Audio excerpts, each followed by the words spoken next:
So you see here today's agenda. We have the greeting and the mission statement, some announcements, and then our various agenda and speakers for the program. Next slide, please. So the Pennsylvania Cancer Coalition, our vision is to reduce cancer burden for all Pennsylvanians, regardless of age, gender, race, ethnicity, social, economic, and physical determinants of health. And you can see that our mission is through the collaboration and collective action to decrease cancer incidence and mortality in Pennsylvania by reducing health disparities and cancer risks, detecting and treating cancers at an earlier stage, and improving the quality of life of survivors. Next slide, please.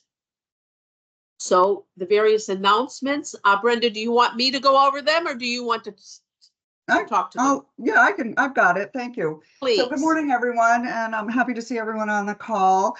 Yeah, just a couple of quick announcements program-wise. Our Comprehensive Cancer Control Program participated in a CDC site visit last week on June 11th, 12th, and 13th. So our project officer, Annette Gardner, came to Pennsylvania, spent those 3 days with our team and reviewing our program and also meeting with partners. So I want to thank everyone who participated in that, who took the time out to speak with her and talk a little bit about your work in the coalition and in cancer control. So that went really well. We should be getting feedback on that visit within the next couple of weeks, and I'll be sure to share that. But the highlight really of that 3 days was the coalition and all of the good work, how many people we have participating, and all the various sectors involved in cancer control. So thank you all. And it's because of you that we have a program. So we're very appreciative of that. The PCC annual survey is underway. And if you have not already done so, you'll have an opportunity to complete that either during or after this meeting. This is an important evaluation tool and provides us with feedback from you all, from the membership. So again, please just take a few minutes if you haven't already to complete it. And then you probably have seen in the newsletter, and there'll be a link sent out today. The Genetics and Genomics Work Group is circulating their final round of a needs assessment survey, and then this should be the last push, and then they'll start to evaluate that information and plan their next steps for their work group, and really focusing on increasing access to genetic screening and testing. And then, and I want to welcome, we have an intern who started this week from Penn State, PhD student. His name is Dem Destin. He's going to be working with the Comp Cancer program and Jennifer in particular on a lung cancer screening and breast cancer screening activity. And you will see him, since this is a public health internship, we'll be inviting him to the various work group meetings and some internal meetings as well. So we're really, really happy to have him with us for a few weeks this summer. And then last but not least, we're starting to talk about passing on the baton for the PCC co-chairs. Lynn and Casey have both served for a long time, and we're super appreciative. Casey will be looking to step down, and so we're putting out a call for those who are interested or may be interested in stepping into that role. If you want more information about what that entails, reach out to Jen or myself. And if we set more than one candidate, we'll put it out to the coalition for a vote. And we're looking really to do that handoff at the September meeting. So we have a couple months, and we look forward to hearing from any interested members in stepping up to this leadership role. And that's all I have. Thank you. Next slide, please, Jen.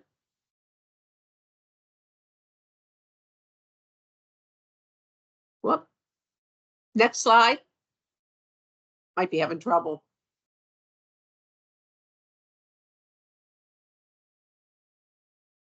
Sorry, it's not advancing. Hang on. I figured that. Yeah, I don't know knew- what's going on today, but nothing seems to be, technology isn't working.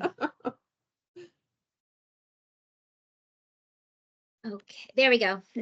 Okay, so now we're ready to get started with our program. And I'm going to apologize right up front. I'm going to do the best I can with names, and please feel free to correct me. I don't want to insult anybody if I pronounce your name incorrectly. Our first speaker is Dr. LaQuay. He's a professor of biobehavioral health in the School of Behavioral Sciences and Education at Penn State Harrisburg.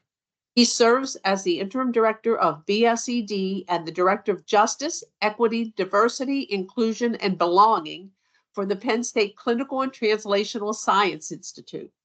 Dr. LaQuay earned his PhD in health science at the University of Arkansas, his MS in health education, and his BS in science at Pennsylvania State University. He has a broad background in health education and health promotion. His primary research and teaching interests include cultural competency and multicultural health, public health education, and health promotion. He is the co-editor of the book Cultural Competence in Health Education and Health Promotion, published by Jossie Bass Wiley. And he has numerous publications and national presentations at conferences in his areas of expertise. He has served in leadership roles as part of the Society for Public Health Education, the Latino Hispanic Professional Association, the PA Family Support Alliance, and the Latino Hispanic American Community Center. In 2023, he was appointed to the Governor Advisory Commission of Latino Affairs. Let's welcome Dr. LaQuay. And Dr. LaQuay, we're ready to hear your presentation. Good morning. Thank you. And just to correct you, it's Lukey's. Lukey, I'm sorry. See, I No knew You're not the first one. I won't be the last one who might mispronounce my last name. So thank you for the opportunity to be able to present some thoughts today about cultural competence, diversity, equity, inclusion, and the implications when it comes to public health practitioner. This is some of the remarks that I have today is based on work that I have done over the years and things that I have learned in the last few years when it comes to as we move to diversity, equity, inclusion. So if you go to the next slide, so what I would like to do this morning, hopefully in the next hour or so, is to be able to give you some overall understanding of what cultural competence is, diversity, equity, inclusion, and implication for public health, and hopefully be able to give you some strategies that you can utilize when it comes to providing this concept, not only to your everyday life as a professional, but also working within your organization. Next.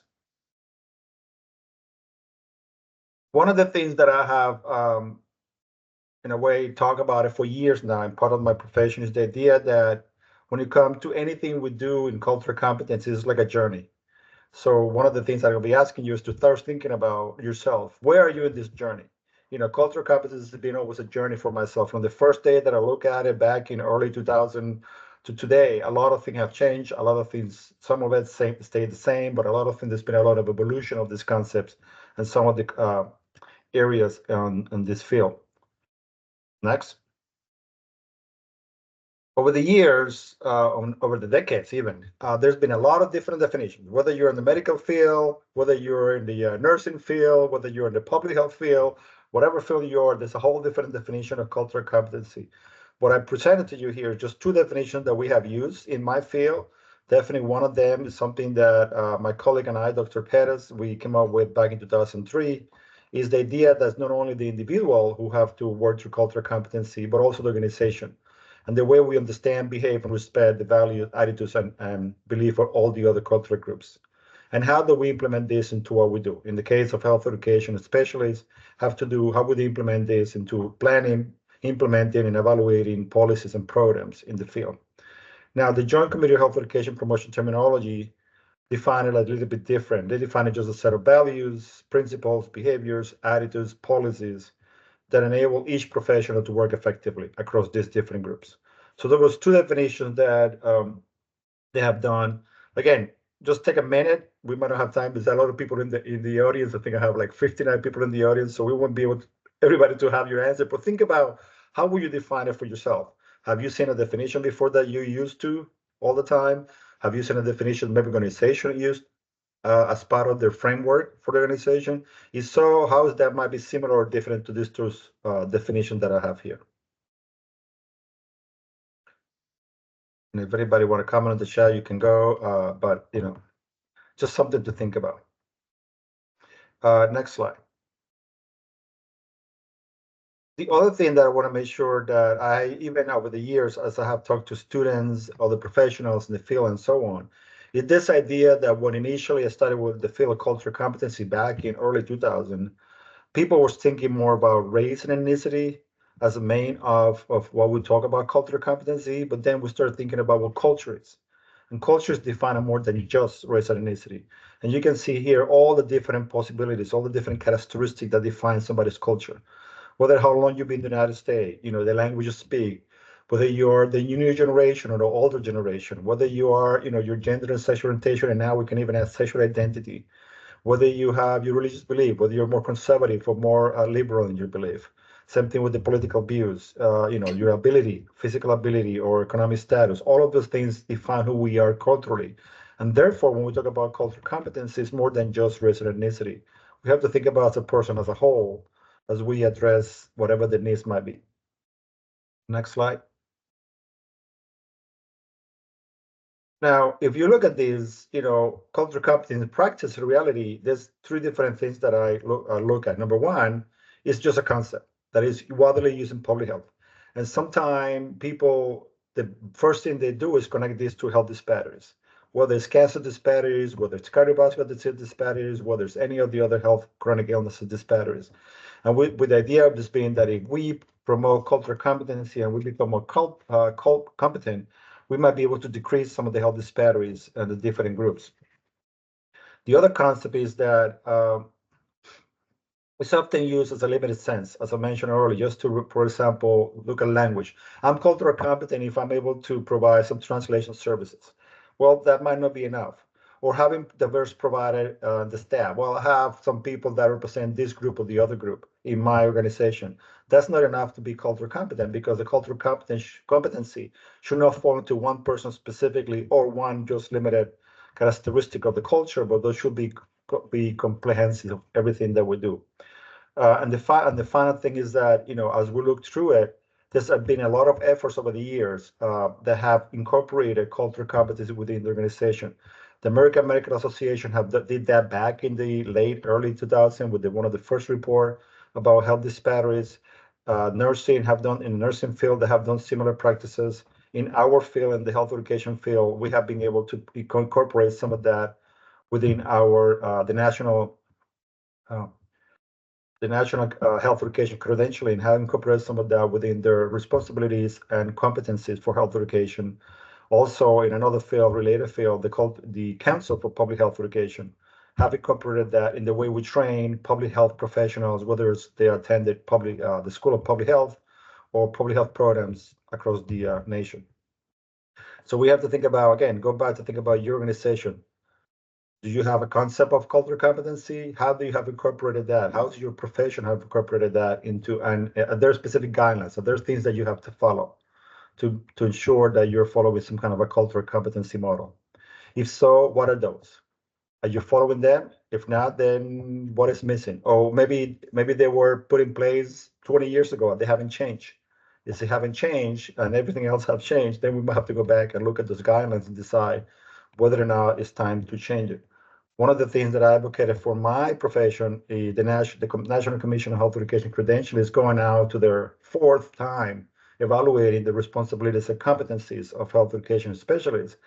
So one of the things that said is like, we need to look at this once again and see where we are up to date on any concept when it comes to cultural competency, diversity, equity, inclusion, and all of that. Next slide. I wanted to take a minute here because I wanted to make sure that people understand that sometimes other people have come to me and said, well, what about cultural confidence? What about cultural humility? Isn't that the same? or is it something else? Or should I just be cultural, humble, and that's enough? I don't have to be competent, or develop my confidence as that's pretty much it. Well, here's two definitions again that I have seen in the field that have used to define these terms. The cultural confidence is this lifelong process. It's more of individual self-reflection. And again, I think we all have to do this, and I have done it multiple times over the years because we change as we get older, as we have experiences, and we look and interact with different people. What are still your biases? What are still some prejudice that you have? What is the motivation that you have to span understanding of these issues? If you're just doing it because your job tells you that you have to do it, maybe that's not enough. That's not developing confidence. But then, as I mentioned earlier, the cultural competency, I see that's a long, long journey. So cultural confidence, in a way, is part of that cultural competency journey. Same thing with humility. It's that process of openness, self-awareness, egolessness, incorporating this reflection. So again, it's more of internal perspective of you as an individual and see where you are in that process.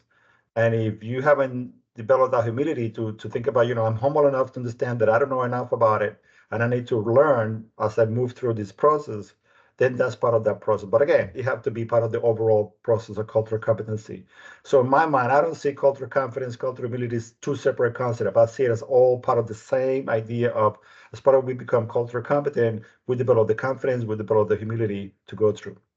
Next slide. And here's some of the things that I keep mentioning over and over again, and I've done for years. Number one, cultural competence dynamic is going to keep changing. It's an ongoing development process. You have to have a commitment to it. It's nothing that you do one time and you're done.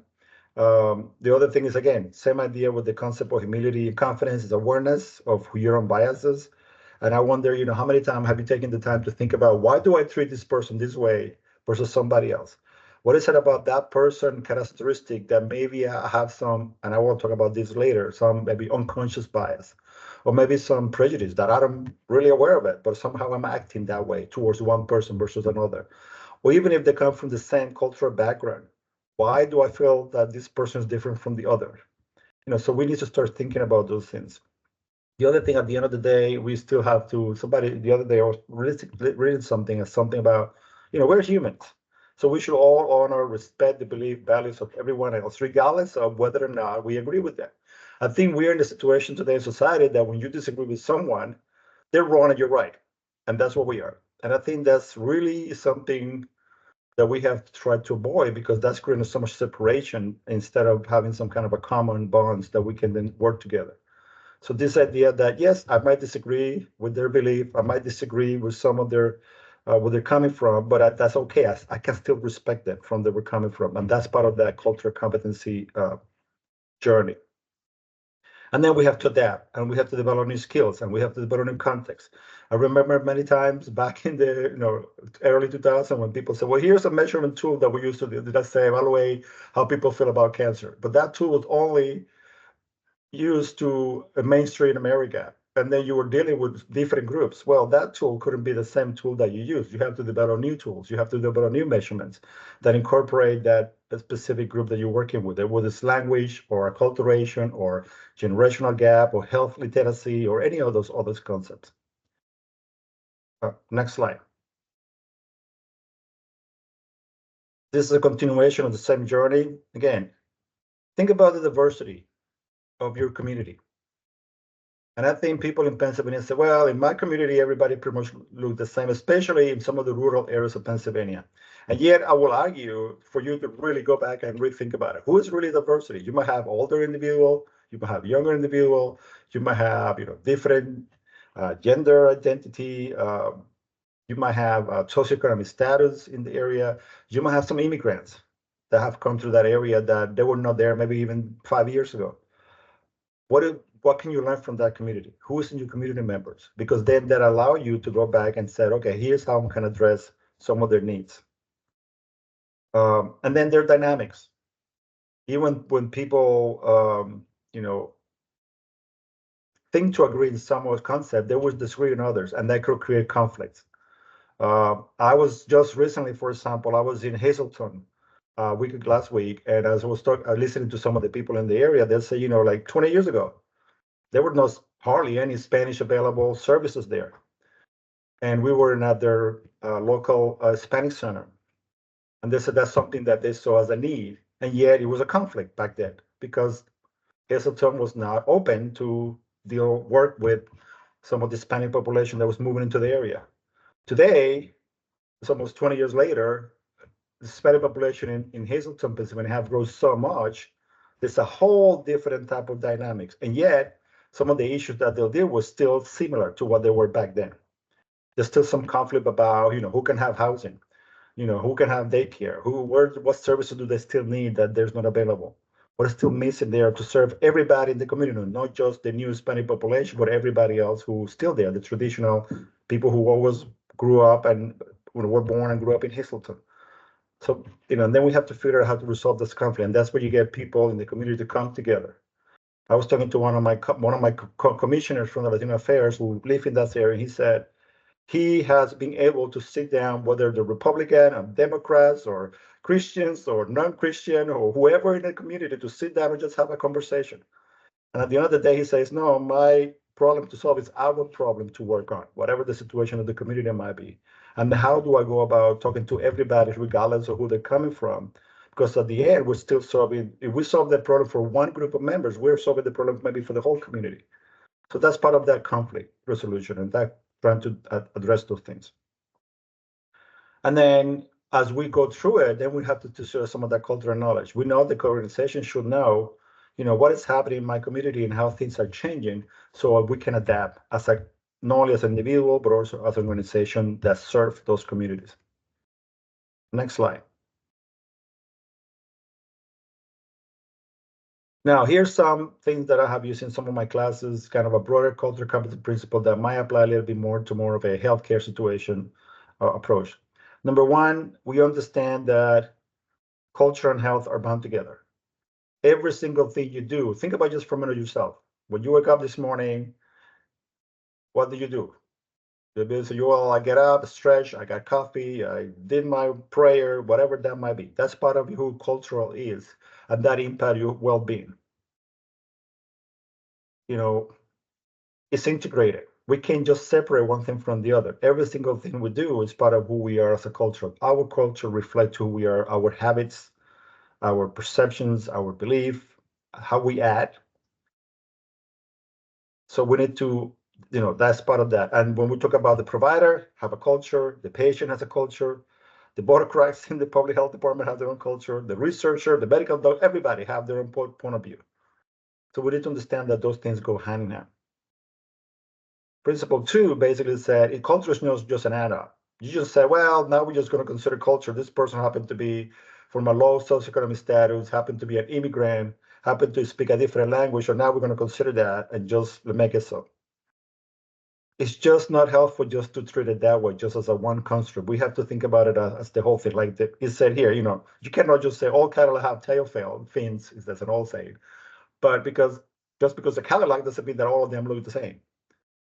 Everybody come from, even from the same cultural background, you cannot assume that they will behave the same way. So we need to really think about that.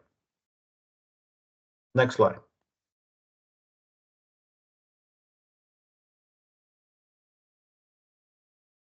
Principle 3 basically dictates that cultural belief and pattern represent something like central tendencies more than homogeneous patterns. So again, going back to the idea that there's a variation among all the people we're working with. Every single time when people come to me, and I think some of you might appreciate this, when people come to me and say, well, you're Hispanic, so you should know all about Hispanic population. I don't. I know about my group. I was born in Puerto Rico, but I've been in the state for over 30 years. So I know about some of my cultural background. I know some of the people that I know. I know some of the people maybe in Pennsylvania that I interact with. But I don't know enough about maybe Dominicans or Colombians or Ecuadorians. Just because we're some background doesn't mean that I have the homogeneities of every single cultural belief, value system, and so on. It's all the same. The other thing to understand is somebody like me who's been here over 30 years have been also, my cultural belief and values and products have changed as I have interacted with the mainstream America and all in Pennsylvania and all the places that I've been. I live in Connecticut, that have an impact on me. I live in Arkansas, that have an impact on me. So it changed. There's different perception. Everything is shaped by who you are, social class, religion, gender, all of it. And it doesn't represent anyone. Somebody from the, you say African American or Black community, oh, I understand them, so I should treat them the same. Maybe not, because some of them, even just because they look Black, the color of the skin, they might not be African American, or they might not consider themselves that way. They might say, oh, I'm Jamaican, or I'm from Haiti, or I'm from one of the other African country, and therefore I'm different from maybe the Black American or the African American that we classify in the United States, or that we think as, we use that term to classify those people in the United States. So I think we need to think about that. Next slide. Principle four, some of the things I've been saying, again, cultures evolve as we interact with many different things, and therefore we should also consider that there's a variation of this construct. There's, using just cultural competence thinking that is the same all the time. It doesn't, because as culture change, then our cultural adaptation when it comes to cultural competency should change. Something happened, think about what happened 50 years ago. The first time that we had a computer, the first time the Apple computer came out versus today when you have a smartwatch hanging, that's pretty much like a little mini computer. How much that alone, that technology alone, have impact who we are culturally. Think about the way we are aware today of how we treat people versus how we maybe interact with other people even 5 years ago, 10 years ago. Culture, we have changed. The only thing to keep in mind as we think about this is that not only our culture changing in the United States, but the culture worldwide is changing, and therefore we're also impacted by what other countries change culturally, and how that, because people, we're more interconnected with everybody else around the world. And when people migrate here or just come for a visit, or people migrate back or back and forward, we have some of that interaction. And then cultural competency, I think, is always practical. It's almost become like a cultural with a small c, meaning that, everybody's human, everybody's, deserve respect, deserve dignity, deserve some understanding, regardless of. So we have to go beyond just who they are culturally, but just as a human being, just as you like to be treated, they should be treated the same. And even beyond that, you might want to ask them how they want to be treated, rather than the way you think they should be treated, and then go from there. It's just another person that you're working with. So that's part of that variation and principle. Next slide. Now, one of the things we have to understand is, as we have evolved to this concept of cultural competency, we cannot just continue to think about cultural competency as the only principle when it comes to public health and health practitioner. Because in the last decade or more than a decade, in the last probably 50 years, 60 years or more, we have looked at this whole concept of diversity, equity, inclusion, and justice, even though these terms have all of a sudden become kind of a buzzwords in the last few years now. So we have to acknowledge the history of diversity. We have to acknowledge the history of equity in the United States. Just to let you know, for example, the DI movement started back, it's not new, started back in the 1960s when a civil rights movement. And then they started just for race, and then that moved on to include gender, and then eventually included sexual orientation, religion, country of origin, and other identities. Greenline Institute, they have a publication 2018, who basically decided from the 1960s to the 1970s, we were looking at tolerance, meaning of acceptance of integration of the workplaces, school up communities. And then from the 1970s to the 1990s, the focus was more about multiculturalism, being aware of the achievement of various racial and ethnic minority groups. And yet, as demographic keeps changing over the years, and this concept of majority versus minority was put out there back in the early 2000s, then we start looking at, how this culture changed and how these have changes. And then now, we're looking at more of this idea of the emphasis being in inclusion and equity. And since 2010, we've looked more about the increased emphasis of accountability to ensure that every diverse group represented in all economic and social levels, and hopefully everybody had the same equal opportunity to achieve the best they can in their life. And if nothing else, I think the COVID-19 pandemic and at the same time the George Floyd killing of the George Floyd accentuated the importance of DEI and the more idea of this fight for racial and social justice. And part of that, and I will use that in the next slide. You can move to the next slide. There you go. Part of these, again, this was part of what was said, this was part of the movement, have grown all over the place, diversity and inclusion over the years. Go ahead and go to the next slide. One of the things that came out in 2020, the American Public Health Association came up with a Justice, Equity, Diversity, Inclusion toolkit. And as part of that document, they defined DEIG this way. And I'm just going to let that for a minute. You can read it and think about this. Is this how you define it? Have you seen something like this before? Have you looked at it carefully? How your organization might define if they're engaging in any kind of DEI type of process within the organization to increase or to incorporate those concepts. So now, as I mentioned earlier, that culture was this concept of multiple categories, multiple characteristics. Well, diversity is basically that's what it is. It's different across all different sectors, whether it's age, race, gender, ethnicity, all of it. And equity is the idea that we want to ensure that everyone is afforded the opportunity essentially to attain the highest level of health.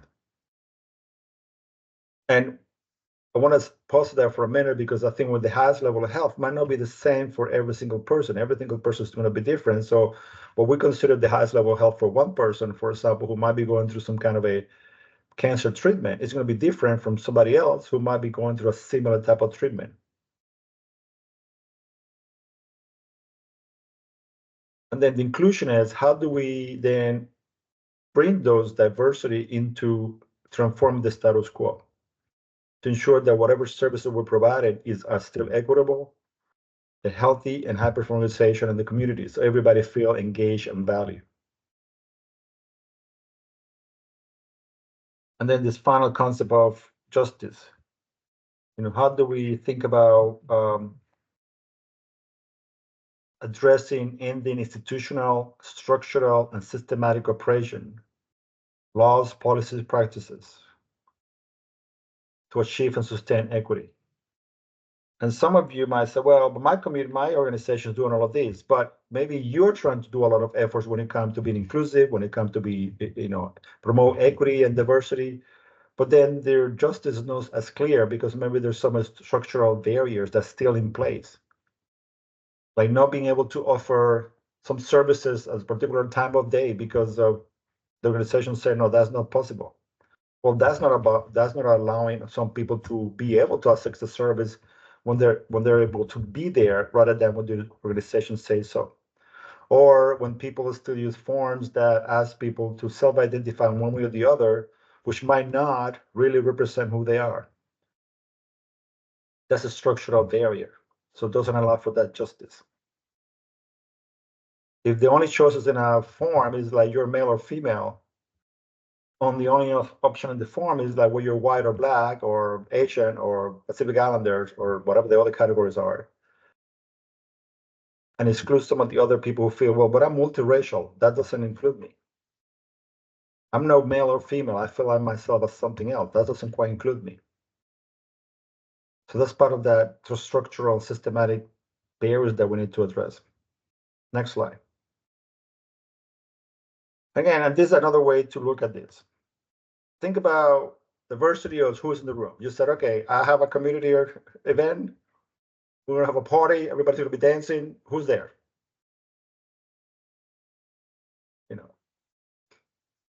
Who's represented in the room? Who's still outside the room? Who's trying to get in but can't because for whatever reason? We said, no, sorry, you're not invited, or you didn't get the invitation for this particular party, so you can't come in.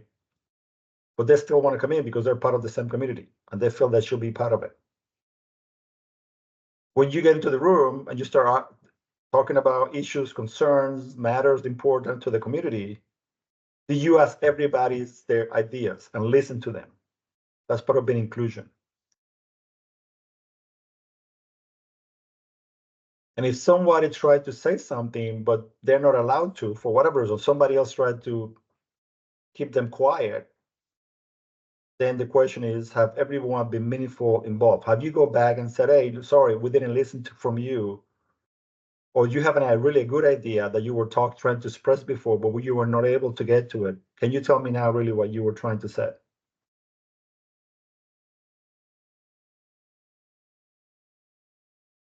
You know, if I look at the Hispanic community, we would have a dance party. If I'm only doing salsa music, not everyone's going to dance. But if I want to bring some reggaeton or some bachata or some merengue or something like that, you know, that I'd be more inclusive because I'm trying to bring everybody's music taste, even with the same community who doesn't listen to the same music.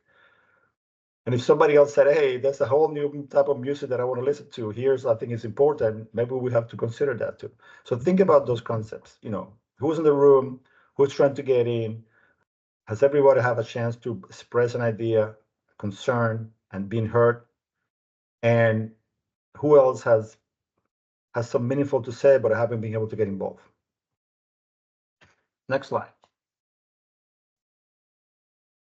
So here's some strategies to think about this. Think about your organization. Now that we're moving more into this DEI concept, and I was going to say for a minute, you know, I'm sure many of you have realized that right now throughout the country, any type of DEI efforts have been trying to be squashed. Anything that we talk about, diversity, inclusion, justice, you know, racism, anti-racism, whatever that is, there's some specific groups that are saying, sorry, that's not something I like. So, you know, we need to eliminate that. We need to change it. It's happening in academic institutions across the nation. It's happening in some organizations, you know, whether it's, you know, healthcare organizations or nonprofit organizations across the world. So this idea of DEI, the concept might change in the next year or two, but this whole concept of everybody has to have equal opportunity is still the same. Let's go back to the 1960s with the civil rights movement. We might not refer that to the civil rights movement anymore, but we still refer it as having everybody equal opportunities and have everybody have some kind of equity and everybody having some kind of the same ability to achieve what they can achieve on their own. And we can provide them with whatever the tools might be to help them get there. I just attended a summer institute in our campus last week, and the year before it was called the Summer Equity Institute. Well, this year, because of the whole concept of DEI vision and purpose and so on, we changed it and it was just called the Opportunity Institute. The idea that we're still working in the same concepts, but we're talking about opportunities. How would we provide opportunities to everyone? So then go back to your organization and say, do we have a vision? Do we have is this idea of intentionally and explicitly addressing and embracing justice, equity, diversity, inclusion, is that part of the mission organization? And if it's not, well, why not? Who was in charge of that mission? When that mission was created? How long ago? Should we revisit that? Should we look at it? If we have our population, our people that we serve have changed, then we need to think about the mission of the organization per se. This other idea of cultural awareness and agility. You know, what are your own still maybe stereotype that you have? Are you aware of what the population around you are? Are you aware of the different cultural groups that you're working with? Do you have the agility to really adapt and change? And again, I want to make sure, again, going back to the cultural competency concept and then the cultural awareness idea, this is not that you're going to learn about every single possible situation out there, but you are having that awareness that, yeah, maybe I don't know enough about that one group that maybe I interacted before, but now I'm interacting again with a similar people from the similar group, and it's something new for me. So I need to then aware that maybe there's some things that I still need to learn about. Who's your team? Does everybody look like the same? Is everybody white, female? Well, that's not quite diverse, but maybe they are. Maybe they're white, female, but they all come from different regions geographically. Maybe they come from different religious background, you know, socioeconomic background, educational level. Maybe that's the diversity of it.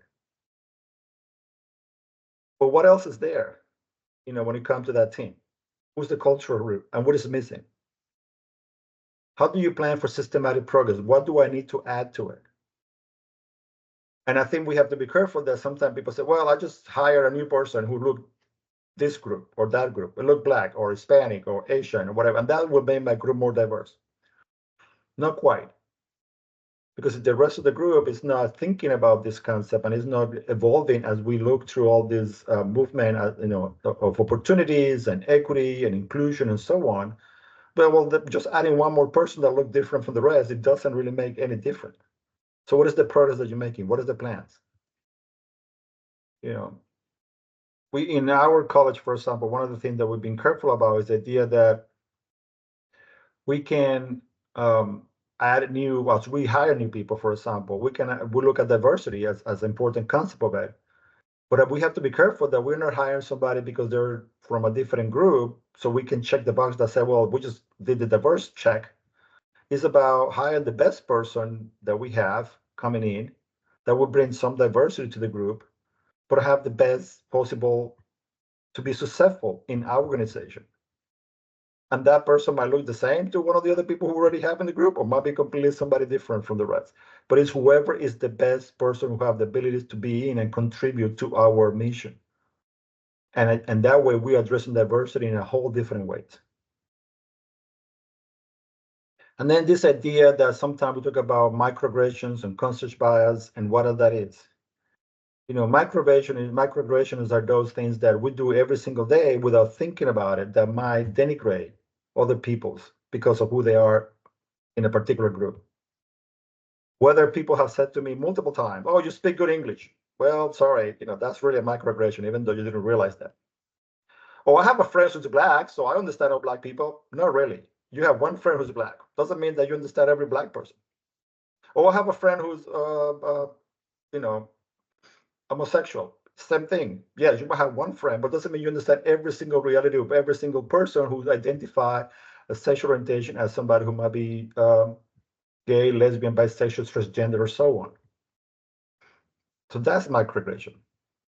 But when you start saying, everybody, all you guys, come and let's have this meeting. Well, maybe they're not everybody's a male there. So the term guys doesn't apply anymore. The pronoun of he or the term guy does refer to just one group, not everybody in the room.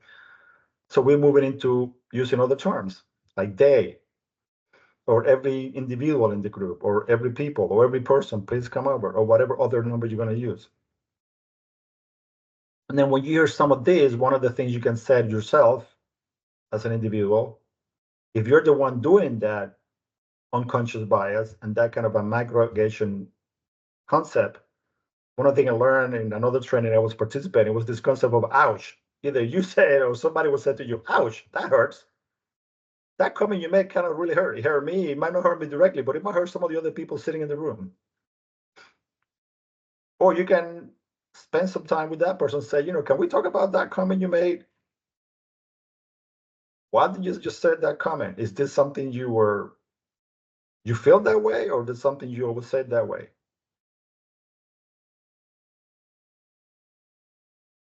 If there's somebody now in your organization who's a transgender individual and you're having a hard time going from he to she or something in between, then you need to take a little moment to think about, why did I keep reacting this way? What I keep calling he when now she refer herself as a she, or maybe refer themselves as they. Why do I'm having such a hard time with that pronoun? Why I can't just take a moment to think about it before I speak? And I know it's a difficult situation. A lot of us go through those situations. And maybe you can just sit down with that person or somebody else and say, I'm having a hard time with this concept, identifying somebody by their pronoun, or identifying somebody because they speak a different language, or talking to somebody because they look different from me because of age. It's like, just generational, for example. The older workers say, well, we're the hard generation. We work hard, and then this new generation, they're lazy. They don't want to work. Well, no, that's not really true either. Have you ever sat down with a young person and talk about their work ethics and how they feel about it? And try to understand where they're coming from. That's going to be a lot different from you, but you have to have that conversation. So it's part of that open communication sometimes, just that we might have to stop for a minute and think about it. What is it that I'm missing here? What is it that I keep doing over and over again And maybe some people feel like I'm ignorant, or maybe I'm making this on purpose. And it's not. Maybe it's just that unconscious bias. I keep doing this because I'm not realizing that what I'm saying or the what I'm behaving to people is impacting some people in a negative way. And I believe, just like many of you have, think about this for a minute. Many of you probably have gone through this. I have gone through this many times. I'm talking to people and I say something and I go back, I'm like, shoot, that should have never said that. And I'm like, okay, let me go back for a minute, and why did I react that way? Somebody recently said to me, one of my all the faculty members, "Oh, you seem to be speaking on me," and I'm like, "I'm not picking on you." It's just like, yeah, everything you make a decision, everything I said, you're always kind of against it. So I took some time to think about it. Why every time this person, again, this is a female colleague, why is it that every time she says something, I'm kind of she feel that everything I do is against what she's saying? What is it about? What is my actions are taking that this is just basic gender interaction between one male and a female. What is it that I'm doing that she's feeling this way? And I realized it wasn't so much about her as a gender, it was more about her, the way she operates, the way she does things, the way she made decisions without consulting others, without thinking about the consequences of it. And I said to her, here's what I am. It's not about you as a female. It's you about your actions that I'm having some conflict with, because I think you should need to sit down for a minute. Some of the stuff you've made decisions so quickly that impact a lot of people. And I'm having a hard time with that, because at the end of the day, in my new role, I need to be responsible for all my team, not just you. So I'm having a hard time with this. And this is why we need to talk about this. And we talk and we resolve some of the conflict. And now, we've been meeting more often to discuss how she does things, how I view it, and having to give her some feedback. And we're trying to understand each other, where we're coming from. And again, we might not agree on everything, but still we're trying to understand why she felt that way and where we are now. And again, it's not perfect. We're still working through it. But I think that's part of that idea of how we relate to other people, whether it's your colleagues, the patient you work with, whatever that might be. So as part of this process, we need to listen carefully and let them tell us whatever it is. And even though it hurt us hearing somebody saying, you say this and it made me feel bad. Okay, just listen. Don't argue. Don't be judgmental. Don't jump on it and say, well, I didn't mean that, or I didn't say that, or whatever that might be. Just take for a minute and say, okay, what is it? What is it that I'm doing that maybe is impacting others? And how can I learn from that experience as I move through this process of incorporating, being better at working with other individuals? Next slide. Other strategies that people should think about, especially as we work with a lot of different individuals. Think about the first thing, your communication style. Are you one of those that are more direct communication versus somebody who's more passive? And if so, do you want to adjust some of that as needed? Because some people, if you're too direct to them, then they perceive you as to being too aggressive, especially when they're coming from, and then the message doesn't translate well because they're now being defensive as you talk to them. Whether you use, you call people by one name or another name or whatever that might be. And then as part of your team, if you think about it, as part of your organization, start thinking about facilitating some kind of communication of everybody have the equal opportunity.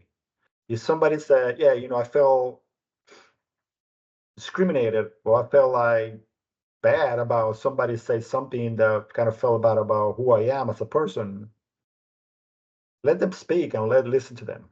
Given the opportunity for them to express themselves. I talk about gender inclusive words and phrases.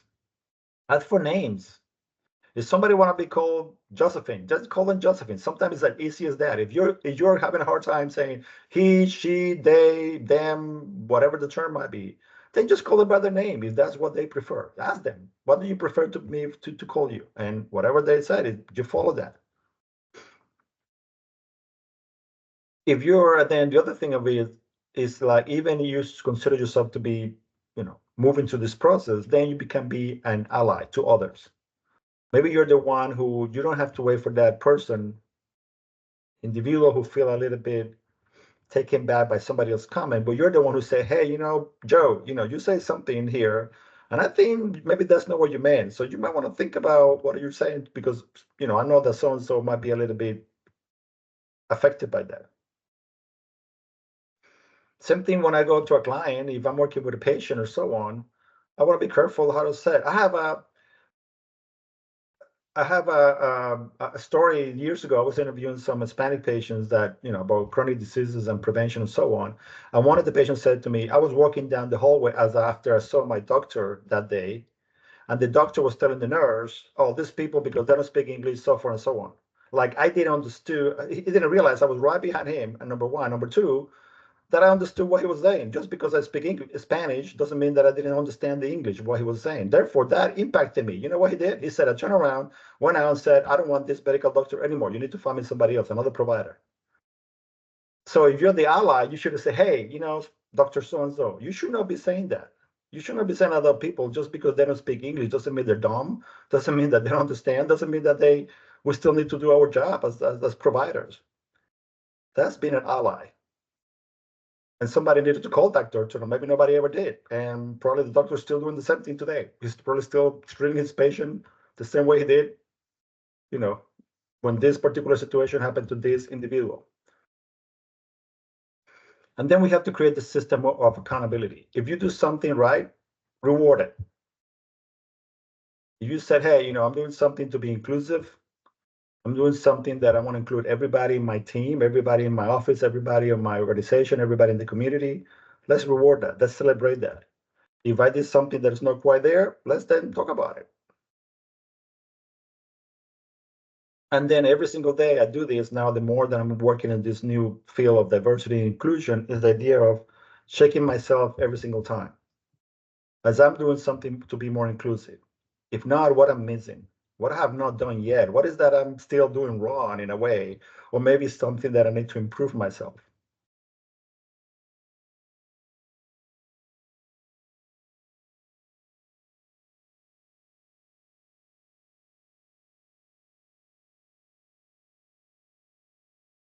Next slide. So I think this is my last slide. I'm going to leave it here for a minute to think about this, and maybe if somebody want to make some comments on it, or you can type in the chat or whatever that might be. So I wanted to think about for a minute, what are you in your cultural competency journey? Are you in the beginning stages? Are you halfway through? I want to make sure we understand that not everybody's going to be proficiency, because in a way, I remember back in the early 2000s, people said, oh, you have to be cultural proficient. That's kind of an impossible task, because people change, culture change, individual change, we change with our experiences. But what am I in that journey? I'm still learning, I'm still progressing.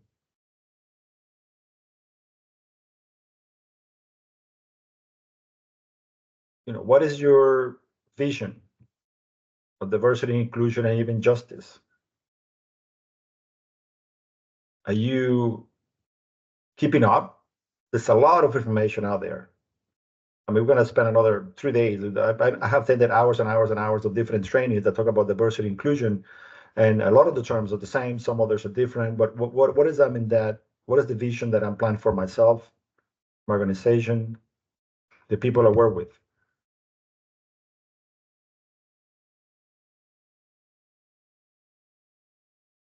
And where are you in that journey? Knowing that some of these terms, diversity, equity, inclusion, justice, in another few years from now might change, but then might be replaced with opportunity. Equity still would be a term we might still be using.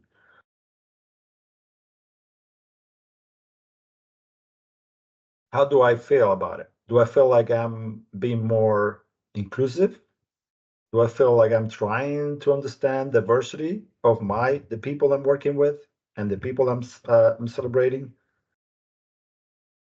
What do I still to learn and apply? As I mentioned, in the last few years, as part of my job, Penn State, they have provided a lot of trainings for us to do. I've done a lot of those. And every time I do a training, I'm like, oh, I know this already. And then I learn something new. is your organization provided those trainings for you? And if not, should you go back and ask them, hey, we need to do some training as a starting point? Because there might be some concepts that keep changing that we should be up to date in our organization. And what else do we need to do in that journey? Think next slide. I think I'm going to stop there, and I want to open it to any questions, comments, anything people might have before we have to move to the next part of the meeting today. So I guess we can have a conversation before our next speaker. Yes. Thank you, Dr. Lukey. And did I pronounce it right this time? Yeah, much better. Okay. There are a few comments. First of all, just yesterday, J.D. Vance and Michael Cloud introduced legislation to dismantle DEI efforts supported by federal dollars. Mm-hmm. I don't know how many people are aware of that, but that's a comment Evelyn Gonzalez has shared with us. Yeah. And then she also shared a couple other things. A microaggression that she hears is, you are in America now, speak English. Yep. I think that, And- yeah. Go ahead. I think the legislation is not surprise. I mean, this is not happening just here. It happened in our next neighbor state, Ohio, have done a lot of that over the past couple of years now. I mean, the classes example is like Florida and Texas. They're the top of the line when it comes to dismantling DEI efforts across the board. But then other places, as yesterday in the news, I don't know how many you heard, which I thought that was like a step back. Louisiana just enacted a law. They're going to put the 10 Commandment in all the schools. Yes. Well, that might be from the conservative point of view. You might be like, okay, I guess that makes sense to them. But now the concern is, what about every other person or every other kid who go to that school who do not abide for those 10 commandments? They come from a different religious background. Maybe they're a Muslim. Maybe they're, atheists. Maybe they're Gnostics or something else. I mean, how now that's going to impact them? We're going to force them to do something or learn something or believe in something that is not who they are culturally. So I think those are the kind of things that are happening that it does really sometimes make me angry about it, because it's like, how can we have to keep fighting against those kind of things, and yet it's like every time we move one step forward, we move like 3 steps back. And same thing with the new legislation is the same thing. Every time a new, hopefully we have in Pennsylvania, at least for now, we have a both House and a Senate where it comes from different party lines. And hopefully some of that will be a little bit slowed down. We might not, and then we have a governor who believes more of a diversity of inclusion approaches. So right now, I think we're okay. But I'm afraid that if we change the government in the next 4 years, or we change whoever's in the legislation, then we might go to that direction. We might more into the whole idea of changing some of those things. So then we professionals have to speak out and say that's not right. You need to call your legislator and say, I disagree with that. That's not right. We cannot be talking about having opportunity for everybody in Pennsylvania, and yet excluding people just because who they come from. And Evelyn, yes, you're right. You're an American, speak English, and I always say, well, you know what? I guess if just to be snazzy, I guess better than you because I speak 2 languages. You only speak one. And you can even speak that one well. So I think we need to think about that, how people sometimes react to that. And when my students, I have a student, for example, just an example happened last year. I have a student that said, I want to go to medical school. I want to become a doctor. And I said, great, perfect. So she was taking my diversity and health class. And then we start talking about transgender individuals, gay, lesbian, bisexual individuals, and so forth as part of the class. And she said, well, I'm okay with gay and lesbian, but I'm not okay with transgender people. And I'm thinking, okay, let's think that for a minute. You're going to be a medical doctor. That's what you plan to be in your career. That's what you aspire to be.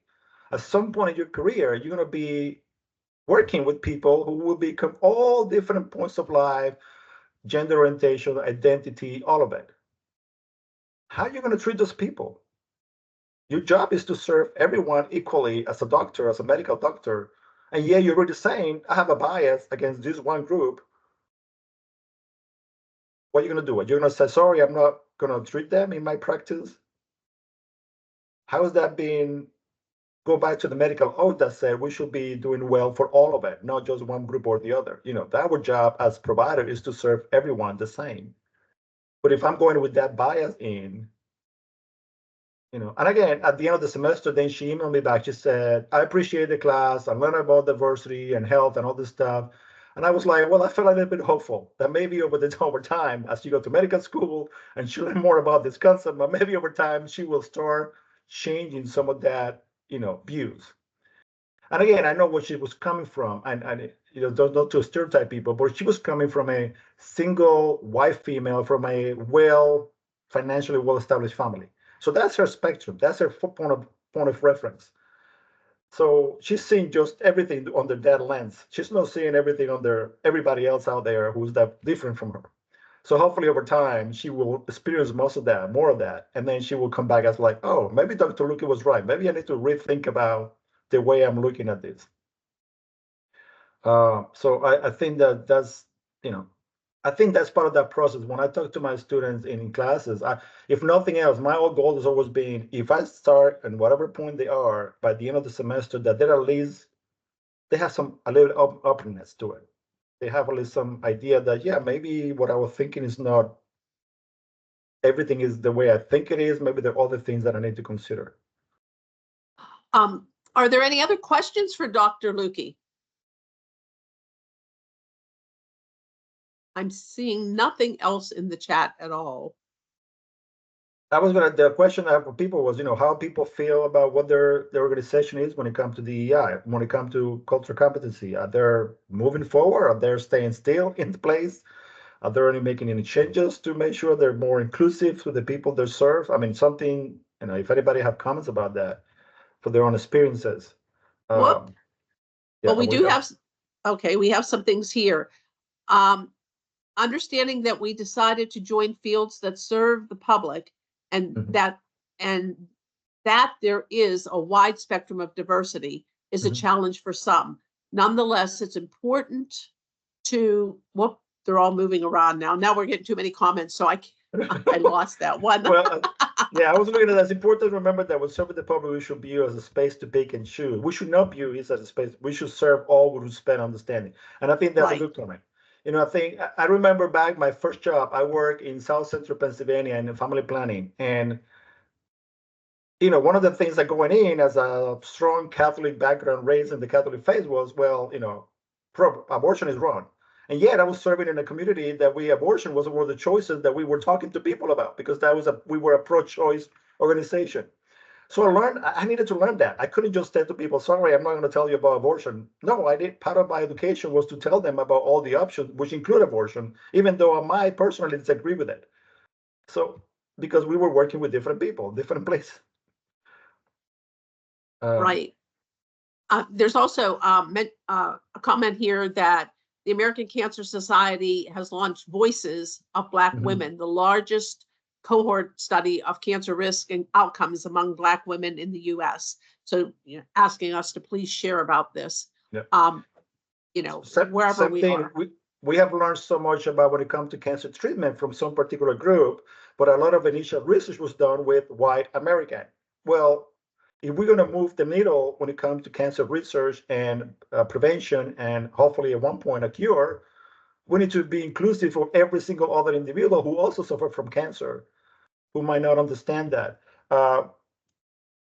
I just completed a study a couple of years ago with Latino men, and cancer prevention. And there were so many misconceptions among this group of men that just make me realize how much education is missing just for that group. And it also has to do with the cultural understanding what cancer is. Many of them felt like, well, I'm okay, even though I'm bleeding, when I go to the bathroom, but I'm still okay. Well, no, that's not it. You need to really go to a doctor, because that might relate to colorectal cancer, might relate to something else. So I think, but they're coming from a cultural background that if I'm okay, I don't, because of machismo, because of my cultural belief, whatever it might be, I will wait until it's really worse before I go. And that's why we're dealing with cases that people now in the second, third stage of cancer because they waited too long. Again, come back from the cultural values and belief and expectation. And unless we understand why they're acting that way and what can we do to help them understand prevention is important, and they need to do, those kind of things, early screening, we're not moving the needle. So yeah, whether you're working with African American women, Black women, and any boys that you're working with, that's part of that importance to look at. Thank you. Any last questions, anybody? Well, Yep. Again, thank you for the wonderful presentation You're and all welcome. the information you shared. And we'll get ready now to move on to our next presenter. Well, presenters, I should say. So we're going to hear now from Evelyn Gonzalez and Dr. Margaret Quinn Rosenzweig. They are co-chairs of the Health Equity Work Group, and they're going to provide a report and an update to us. So take it away.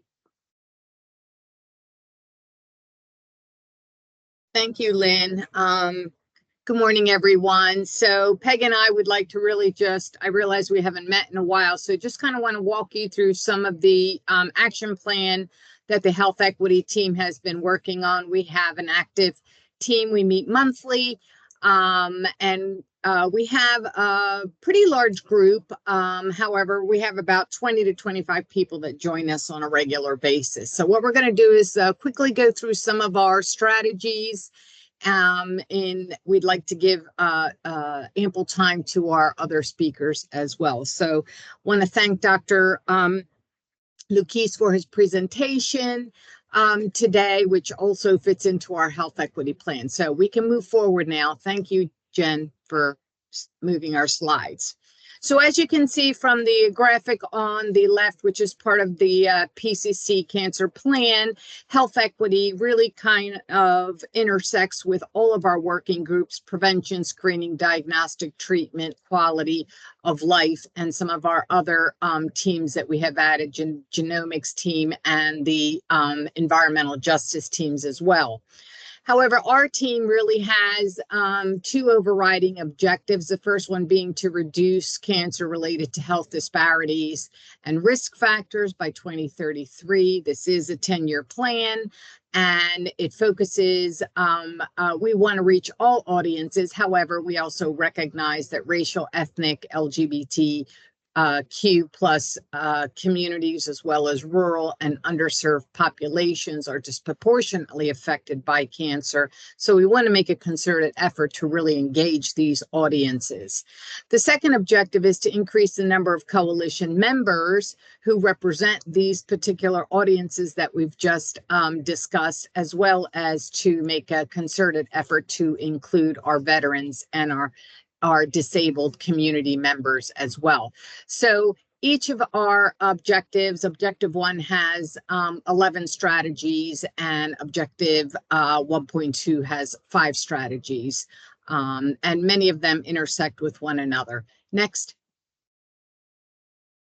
So I'm just going to walk you through quickly the strategies. The first one being, the group really felt that we needed to work with some quality data so that we could really identify those particular pockets that were disproportionately affected throughout the state, and looking at not just cancer incidence and mortality, but also looking at social determinants of health, which, as we just learned this morning as well, have additional implications on overall health outcomes. So we invited the EDDI team to present to us early on so that we knew what kind of data we had available to us at the state.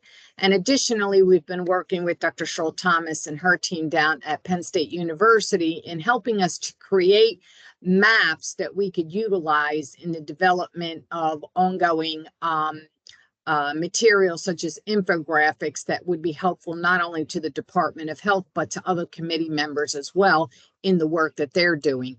For example, more recently, we've shared some of our preliminary maps with the colorectal team to identify individuals affected by colorectal cancer under the age of 50, which we are seeing a trend increasing across the country, but here as well as in Pennsylvania.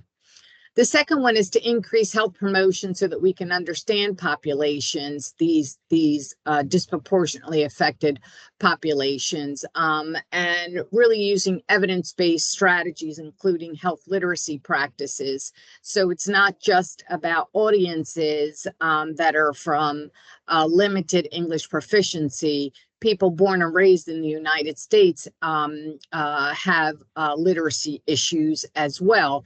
And so back in May, we invited HCIF to provide us with a training. It was really wonderful. We had about 163 attendants, where we covered issues about not only what the impact is, but strategies that you can utilize in your practices as well. So we will, our vision is to offer something similar to this on an annual basis, as well as to share resources through the PCC newsletter. Our third strategy is to work with community organizations in these high-risk areas that will be identified so that we can better understand their needs and barriers and things of that nature. And so I'm going to ask Peg if she could really talk a little bit about some of the work that we envision doing here. Peg? Sure. So we're calling this kind of the deep dive project, and we're starting in colorectal cancer, but this can really be a template for many malignancies. And what we want to do is look through these maps, through the work of Penn State, kind of providing these data to look at overall the kind of what you would traditionally think incidence, and compare that to national healthy people goals according to age, gender, race, and then by county. And we want to do that for incidence and mortality, look at screening rates, and the same questions compared to national healthy people goals, and then kind of drill down into what are the counties that are particularly at high risk for incidence, for late stage diagnosis, mortality, and for poor screening rates. And then in working with students, which we can talk about a little bit more or talk about here, but we want to combine, we all have students who come kind of looking for projects, and a lot of this deep dive in looking at the environmental factors, how much green space is there, some of this, what's available in the community, are there grocery stores, a lot of this is public data, but it does require some real searching and internet sort of sleuthing to kind of get to a lot of these. And so we would like to know as much about those communities, those high risk communities, as possible.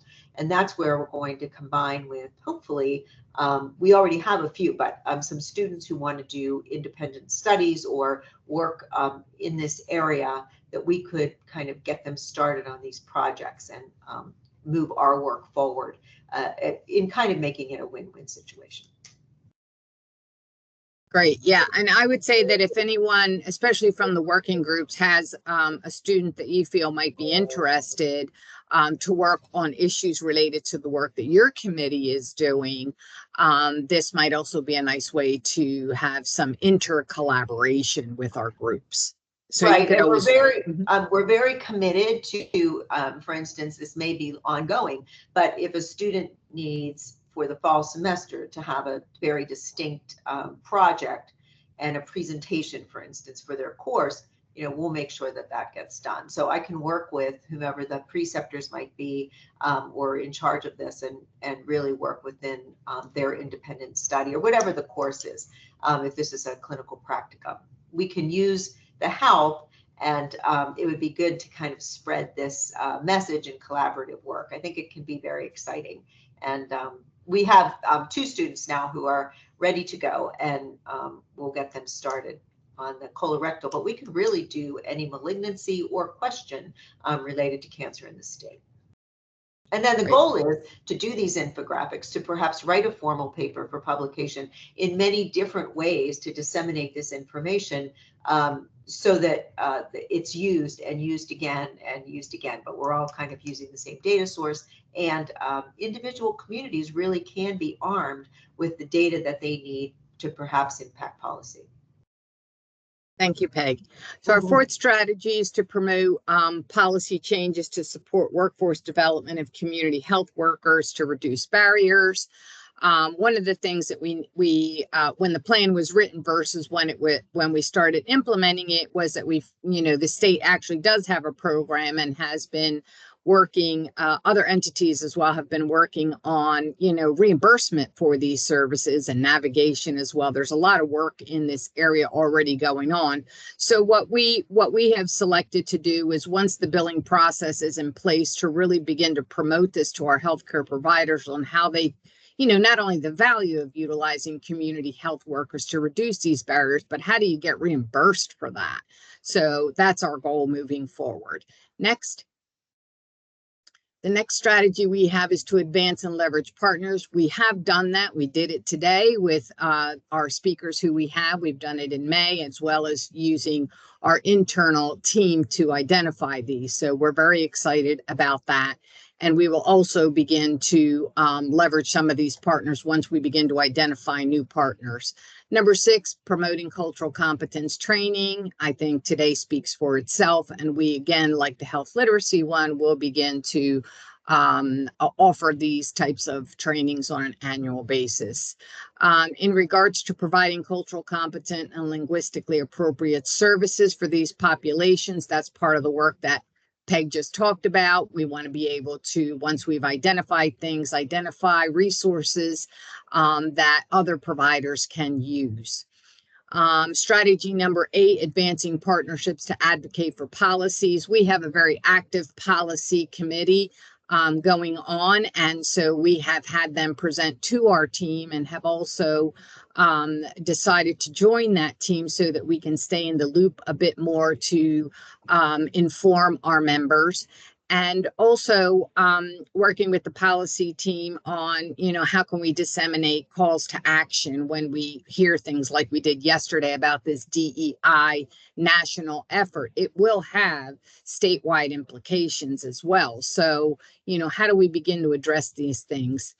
And then the last thing that I'll say is more recently, the policy team extended a letter with a call to action to the Cancer Caucus and included us in on that effort to collaborate with them. Next.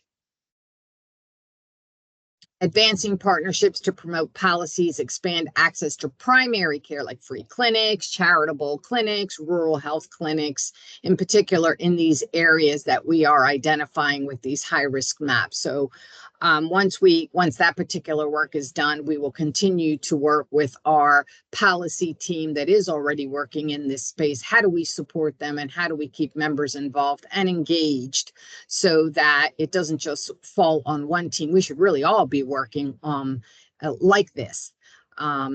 Number 10 is to advance partnerships to advocate for equitable distribution of state and federal funding. Again, this is really important because as the state has informed us, there are no implementation dollars, which really makes it difficult. The great news is they've set up an excellent structure. We have a long history here in the state of Pennsylvania of being involved in comprehensive cancer control planning.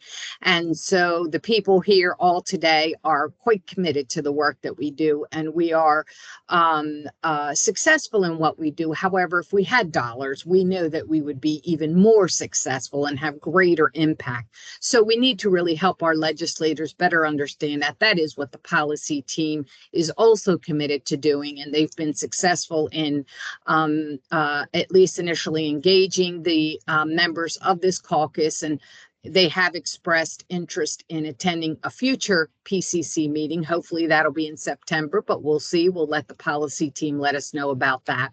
And then the 11th one is to advance partnerships to advocate and promote policies that mitigate the disproportionate cancer risk factor by environmental justice. We have not met yet with this newly formed team. However, moving forward, we will.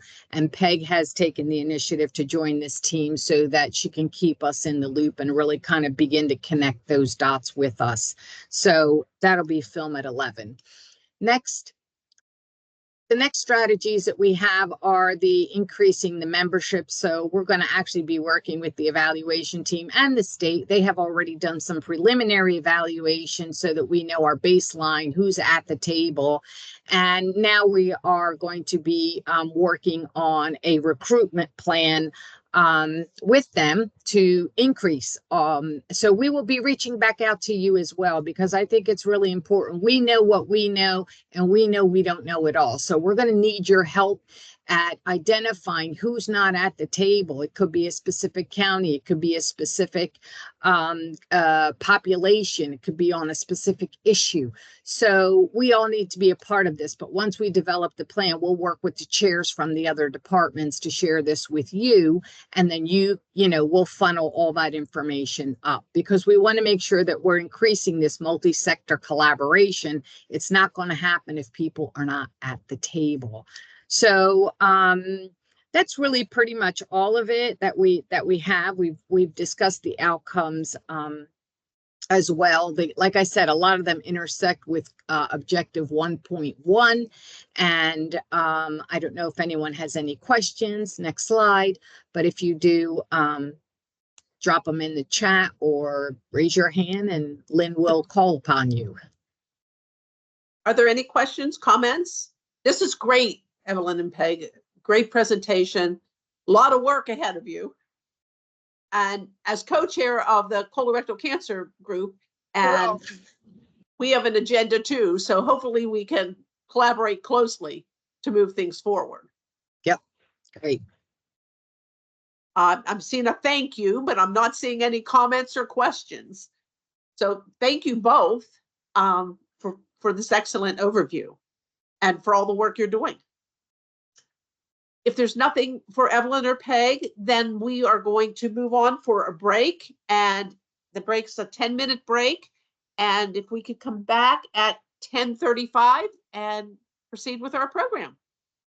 Don't forget to fill out the PCC annual membership survey. The QR code is on the screen if you've not already filled it out. See you Lynn, in 10. Pardon me? we could actually take a 15-minute break. Oh, okay. We're a little ahead of schedule, so 15 minutes would be great. And please, if you haven't already taken the survey, go ahead and take this time to fill that out. We greatly appreciate it. So then we'll see you at 10:40. Thank you. Bye-bye.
Jennifer, are you going to put the slides back up? Yes, I will. Okay. Just wanted to be sure that you are aware that they kind of disappeared. Okay, thank you. No, I wasn't. Oh, yeah, they're gone.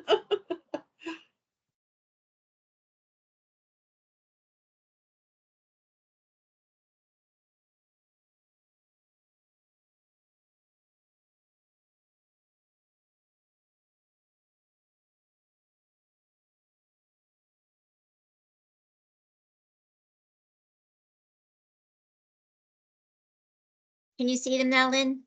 Yes, I can. Thank you. Okay, great. We have about another minute until we get started.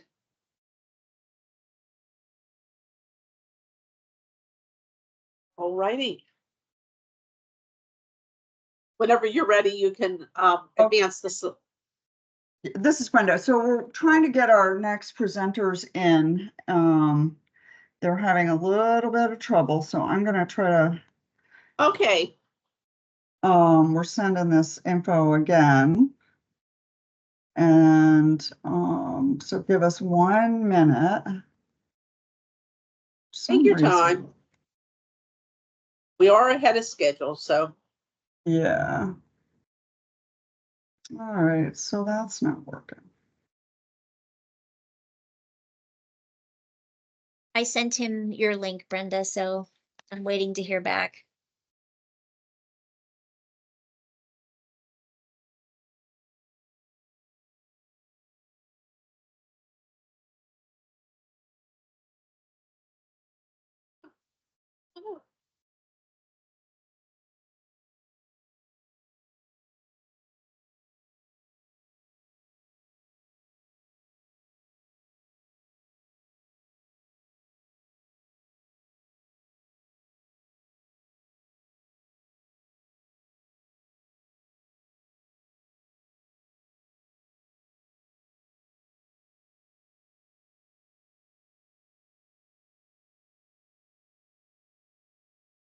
Okay, Jennifer, I'm sending you the link from this meeting info, and then you can forward that to them. Okay. I'm doing that right now.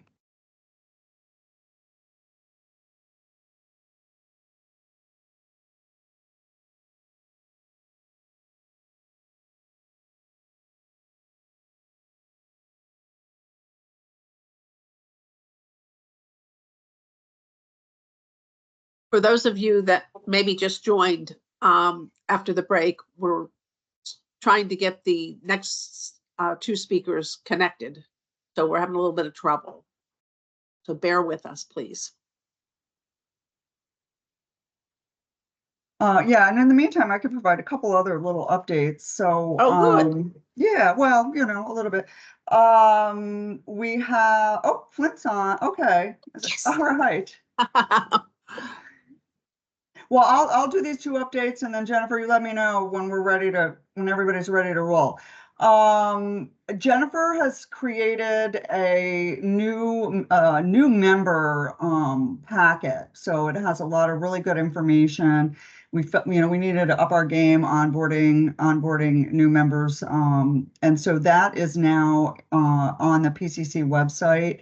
And our plan is to start engaging, maybe doing like a brief, you know, meet and greet quarterly, or, you know, every other month or so. We get a rash of people in. We'll get, you know, when we get 2 or 3 or 4 people, maybe trying to get them together, at least with the program staff, and do some brief introductions. And so that's our plan moving forward, but we'll continue to promote that welcome packet. And then I just want to do a shout out to the Men's Health Work Group.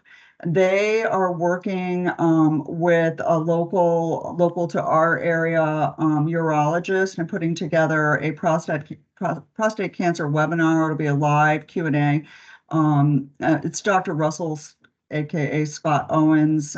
He was with he had Urology of Central Pennsylvania. It's now part of UPMC. And he's been a real advocate in the past for men's health and prostate cancer in particular.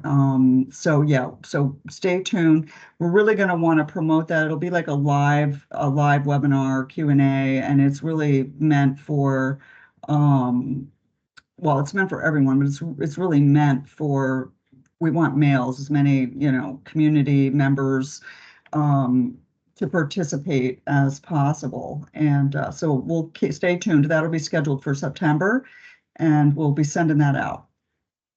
Great, thank you. Yeah. All righty, I think we're ready.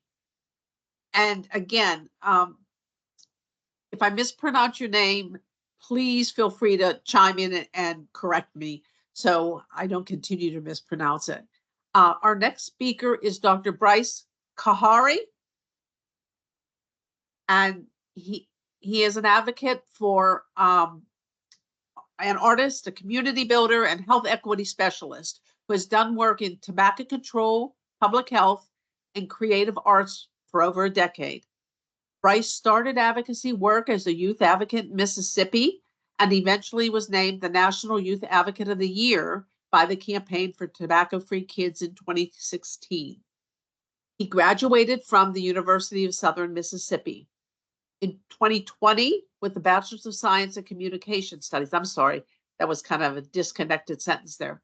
He currently serves as the Training and Technical Assistance Manager at the National LGBTQI+ Cancer Network, where he leads the organization's training, support, and systems change work to communities. In his free time, you can find this poet, playwright, writing or leading the Instagram poetry community, Poetry Battles, as its editor-in-chief. He is currently based in Biloxi, Mississippi. Welcome, Bryce. And our second speaker is Flint Huffman. Flint is cancer lead at the National LGBTQI+ Cancer Network and has recently made the switch from fighting for equity in public education to serving the interests of public health. He is a veteran transgender teacher and educational content creator with over a decade of experience in the classroom and within state and national LGBTQI+ education policy. In addition to working in law and action in his community, he has a significant presence in the online world where he makes videos and about trans life and history, education, and mental and emotional health, frequently partnering with organizations such as the Human Rights Campaign. He lives in the high desert of California on a small farm with his partner, where he is writing his first book and caring for a flock of chickens and a rapidly expanding vegetable and herb garden. Welcome. We can proceed with our presentation. Thank you so much. And good morning, everybody. I just want to check, everyone can hear me? Yes. Yes. Yes. Fantastic. And I know that Bryce is going to be on momentarily. We're a little bit ahead of schedule today, but thank you so much for having us. The only thing that I'll add is that my name is actually no longer Huffman. I am Del Sol as of 2 weeks ago, where I just got married. So brand new name, very happy to be here. And so thank you so much for having us. We're going to go ahead and get started. If you go ahead and advance to our first slide.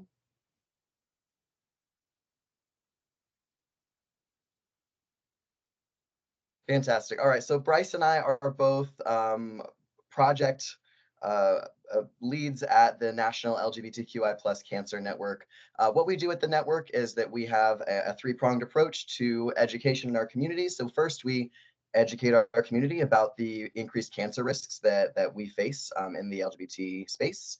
We also advocate in mainstream cancer organizations, the media, within our research partners, and we provide training in public health to healthcare providers, to care navigators, to cancer, other cancer centers, anyone that will have us. So this is part of our approach. We're really happy to be able to share some education with you today.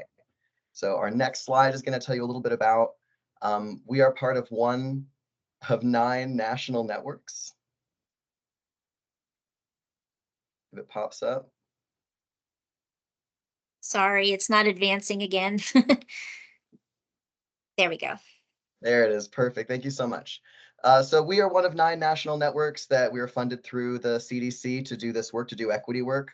So we're trying to offer trainings to as many organizations as will have us, and technical assistance to our members. We try to build partnerships between our member organizations and their local LGBT communities.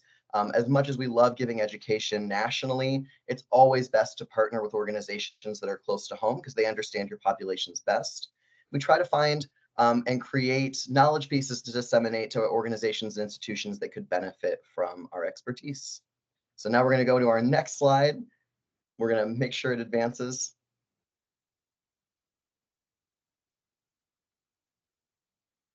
It's a title slide too, so we're going to have to go straight through. I'm sorry, I'm trying. No problem. It's okay. I could just talk too. I could just tell you all about it. All right. So our community demographics. So this is going to be telling you a little bit about the actual community that we're talking about. So when we say the LGBTQI plus community, who is that? How many people are we talking about? So next slide.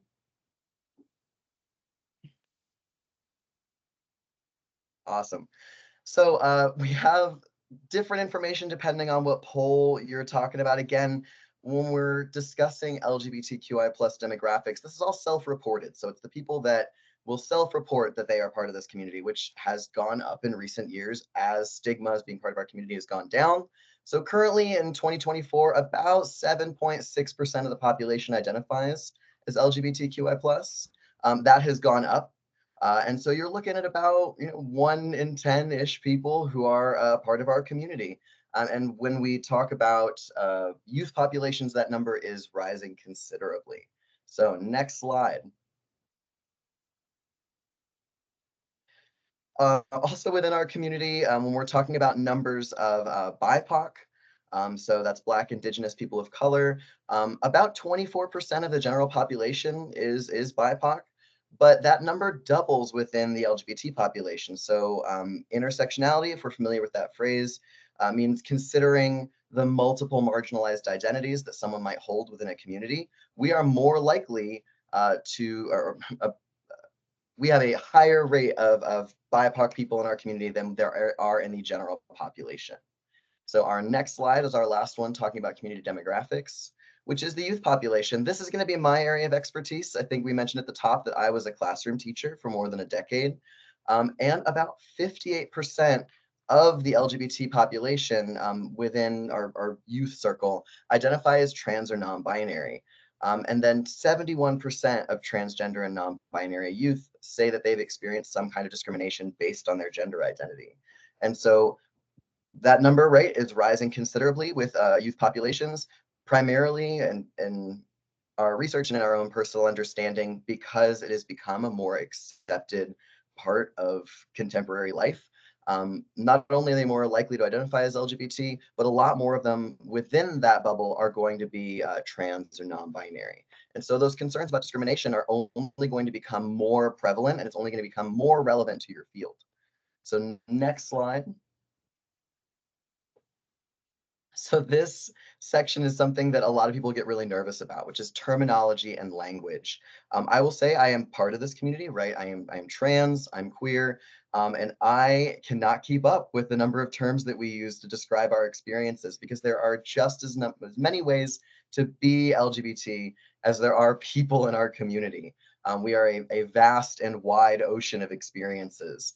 And so I've got some knowledge to share with you about the terminology that we use to describe ourselves. So next slide. We'll start simple with that LGBTQI plus is an umbrella term.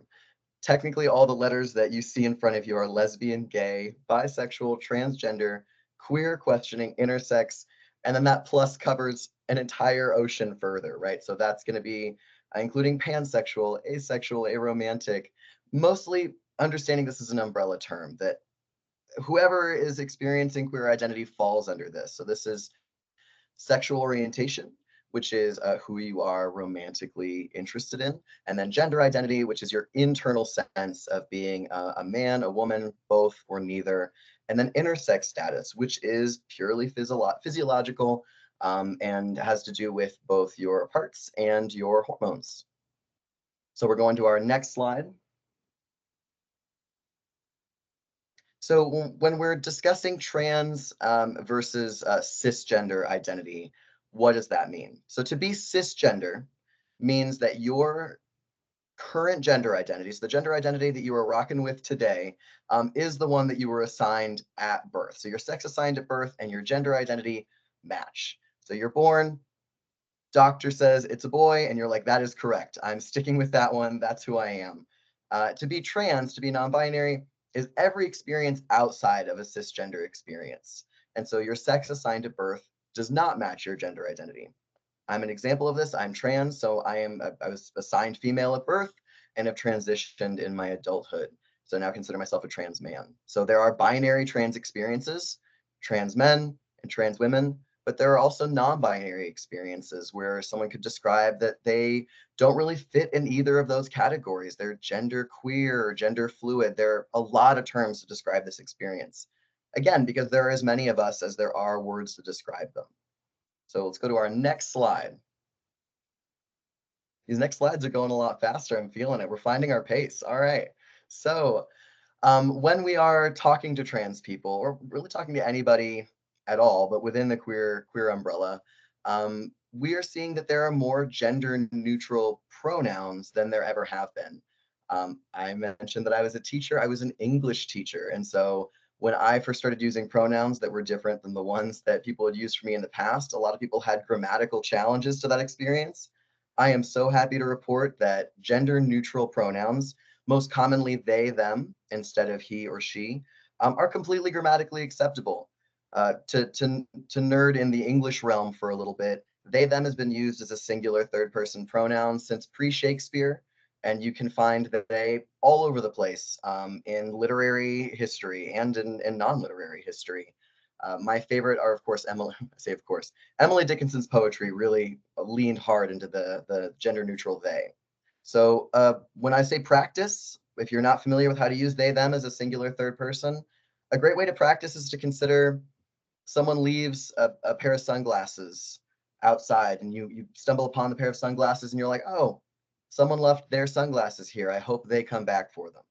We know it's just one pair of sunglasses. Only one person is going to be returning for them, but you don't know that person's gender, and so you defaulted to they.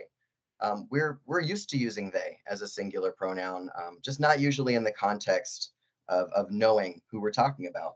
And so practicing just means leaning into something that you already know how to do. It's less challenging when you don't overthink it. If you're not sure about somebody's pronouns, you can just ask. It's all right. I know that there's some awkwardness surrounding how to talk to somebody who you're not sure what their gender identity is or how they want to be referred to. It's totally fine to just ask as long as you're being respectful about it. When you meet someone for the first time, you can always offer your pronouns first. That can be kind of a signal that it's a safe place in which someone can share theirs. That's a great practice within the medical space as well. Or again, you can just ask somebody. I also suggest not using the phrase preferred pronouns. That has fallen out of fashion in the last few years because my pronouns are not preferred in the same way that a cisgender person's pronouns are not preferred. They just are my pronouns. That's just what I use. I don't prefer he. That's who I am. So my pronouns are not preferred. And if you mess up, happens constantly, right? I have been out as a trans person now for 4 or 5 years. And there are members of my immediate family that still really struggle with it, not because they don't understand, but just because it's conditioned. It's part of the way that you're used to referring to someone. So if you mess up, if you end up stumbling over it, it's okay. You can just thank them really quickly when they correct you and move right on. Don't ruminate. What I say, like luxuriate in the mistake. Just say like, oh, thanks, correct, and move straight on. My last suggestion for pronoun experiences here is going to be like, don't overuse someone's name as a way to avoid their pronouns. So if you're not sure or you are not comfortable with they, them, and you end up just using someone's name over and over again, it can get pretty cumbersome and a little clunky, and it's pretty obvious that that's what's happening. And so unless someone does not have any pronouns and just wants you to use their name, which does happen, you can just practice until you get that pronoun right. I also suggest a really easy one is to just change your email tagline, or in Zoom or on Teams, have your pronoun as a part of your name. That's a really powerful gesture that can signal to trans people that it is safe for them to share their pronouns as well. All right, we're going to go to our next slide. So a couple more notes about language and referring to our community. Trans and transgender are adjectives. I love getting this section because it just gets to reignite my English teacher brain. Adjectives, right, meaning a word that describes a noun. So trans itself is not a noun. So I am not a trans or a transgender, right? I'm a transgender person or a transgender man. It's also not a verb. So we're not going to add an ed to the end of it. I am not transgendered. I am a trans man. So no nouns, no verbs, adjectives only. We're also not going to be using the word tranny, which is a slur at this point. And so that was more common in the past, not anymore. And that is a no-go for our community. And then my favorite bit of advice, if any of this is overwhelming or if the language seems just too much to take in, mirroring language is always a good strategy. And so when you're dealing with a patient, or you're dealing with anybody out in the world, and they use a word to describe themselves, use that word to describe them. Or you can ask, right? What do you use? What is the language used to describe your experience? I know that a lot of people still really struggle with the term queer. It is absolutely an acceptable term within our community for a long, long time. Since the 80s and 90s, we were using it to describe queer liberation, queer power. So if someone uses that for themselves, you're more than welcome to use it for them. But again, it's an adjective. We're not adding an S onto the end of it and just using it as a blanket term. We have an acronym, right? I told you earlier, LGBTQI+, that plus meaning that there's an entire alphabet after it. Use that acronym when you can to talk about our experiences, rather than just saying gay and lesbian people. We have a huge ocean of experiences.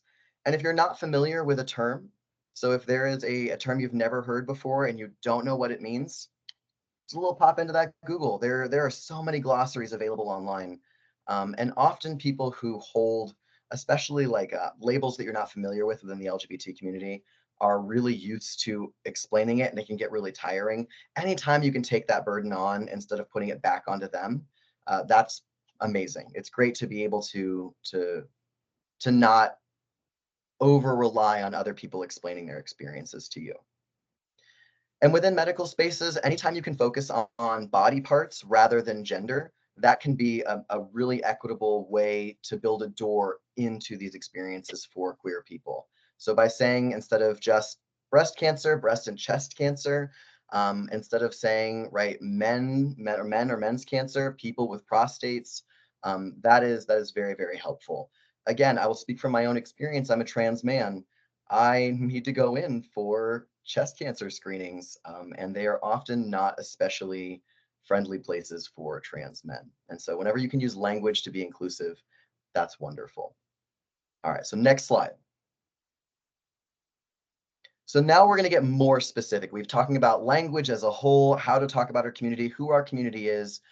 Now I want to discuss the very specific disparities that we experience within the cancer continuum and within healthcare as a whole. So next slide.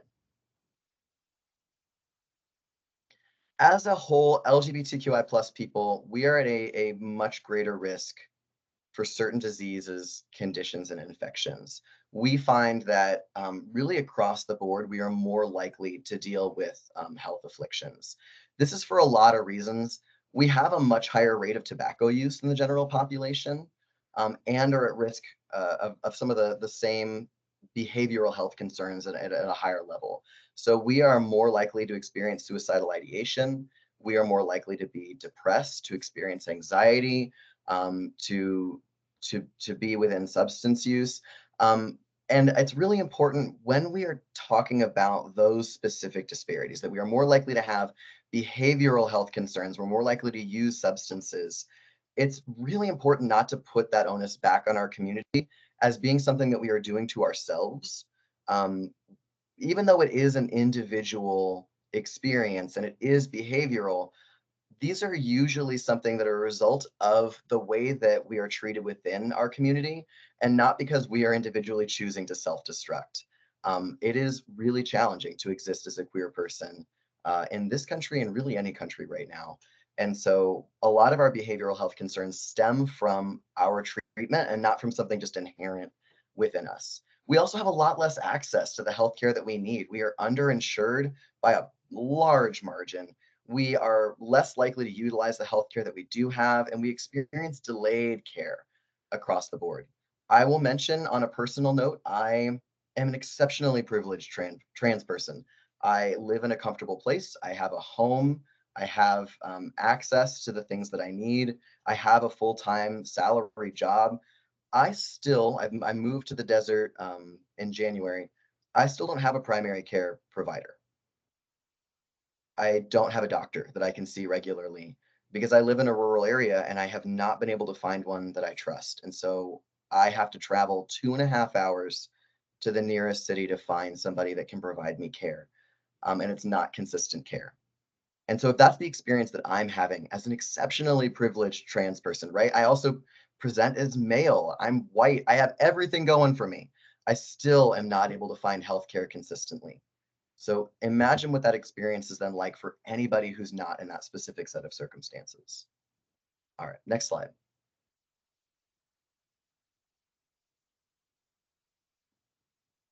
All right.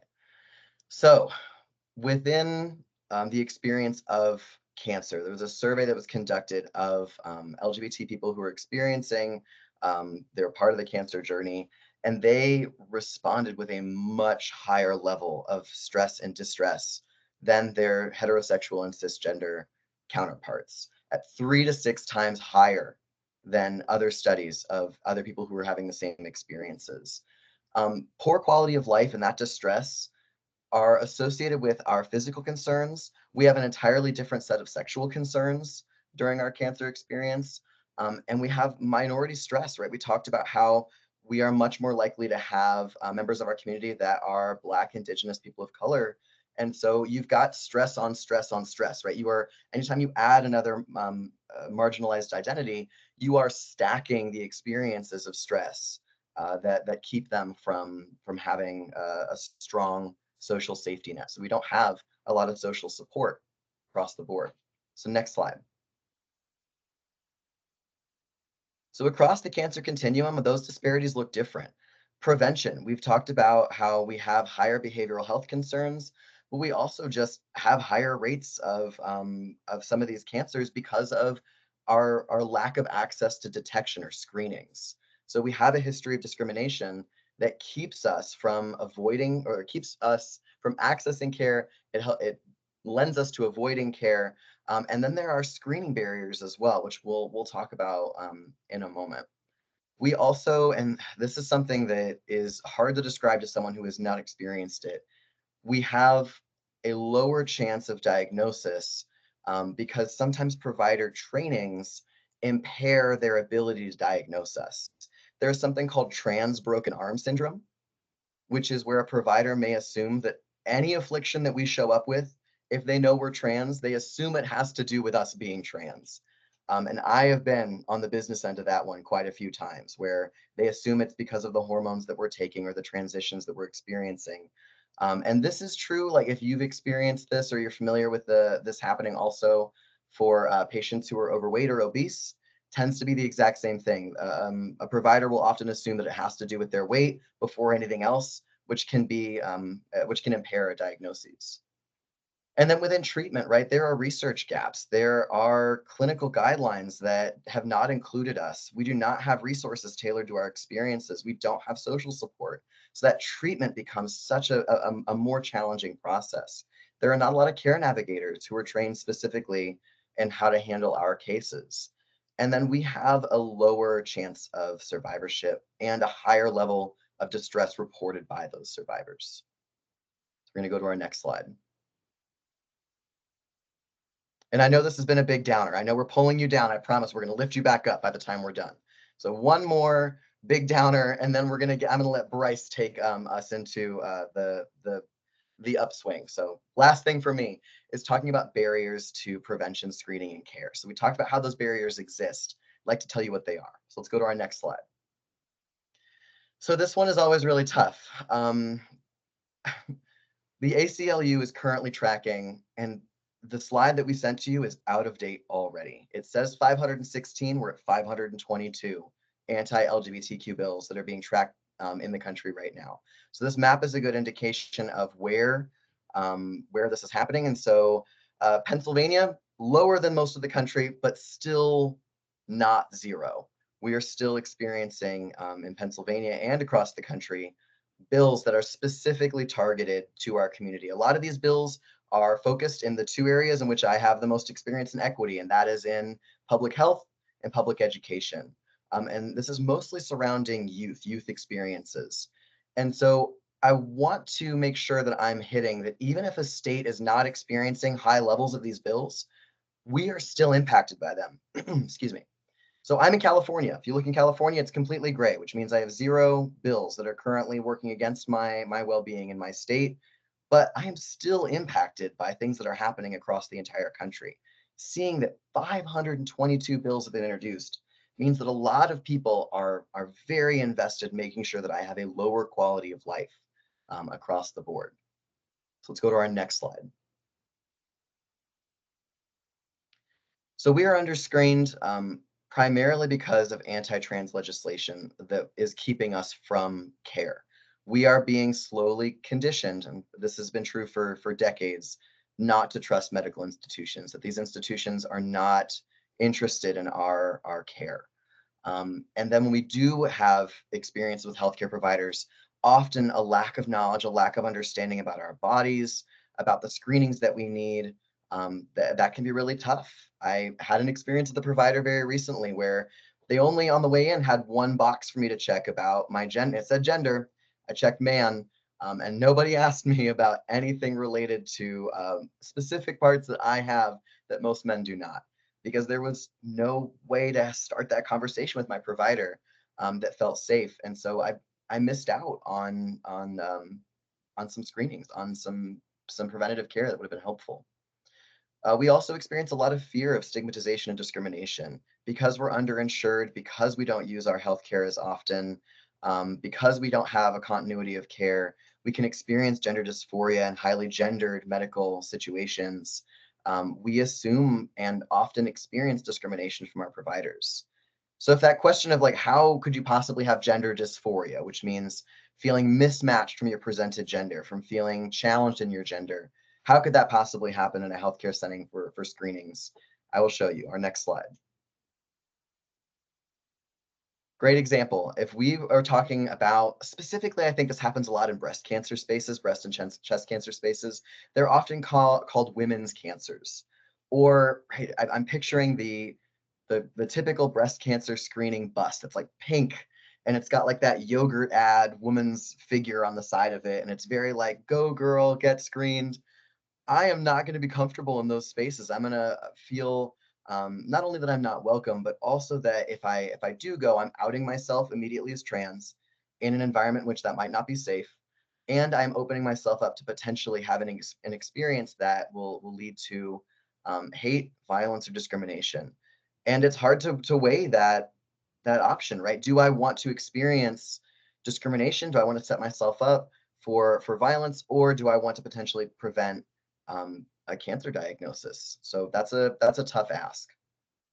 So now that I've sufficiently beaten you down with a lot of information, I'm going to go ahead and we're going to advance to the next slide. Best practices, examples from the field, and I'm going to let Bryce take over from here. Thank you so much, Flynn. A phenomenal job. And thank you so much for really covering a lot of those barriers. And I mean, so many of what LGBTQ plus health looks like right now in this country. You can go to the next slide. This section that we're focusing on that is dealing with various best practices, and these best and promising practices actually come from our organization. We have built our best and promising practices over more than a decade, right? And so these are a lot of the resources and best practices and really strategies that we found that have really been shown to help increase LGBTQ plus engagement, and are really great tips and tools that we have found, and our partners have found really work best when engaging with LGBTQ plus communities. And so we want you to start to look at and really think about, as I go throughout this section, what are some tips? What are some strategies? What are some resources, right, that I can start to implement in the work that I do, right, as you start to engage LGBTQ plus communities?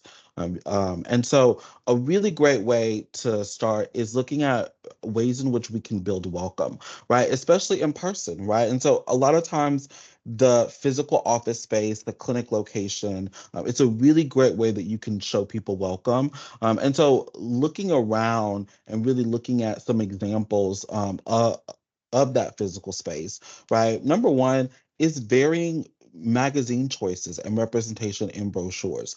We know from surveys and from research that LGBTQ plus folks, we love to see ourselves reflected, right, through tailored materials, right? And so having those brochures, those magazine choices that include us, really goes a long way for us. And also really being mindful of some of those very gendered signs, right? I know Flint was just talking about kind of how, some folks have the women's clinic, right? And when you're looking at kind of some of those really gendered colors, right? What are ways that we can do to change that, right? And so, we know because we want to continue breaking down barriers to why folks are getting screened or receiving the care that they need when they are diagnosed with cancer.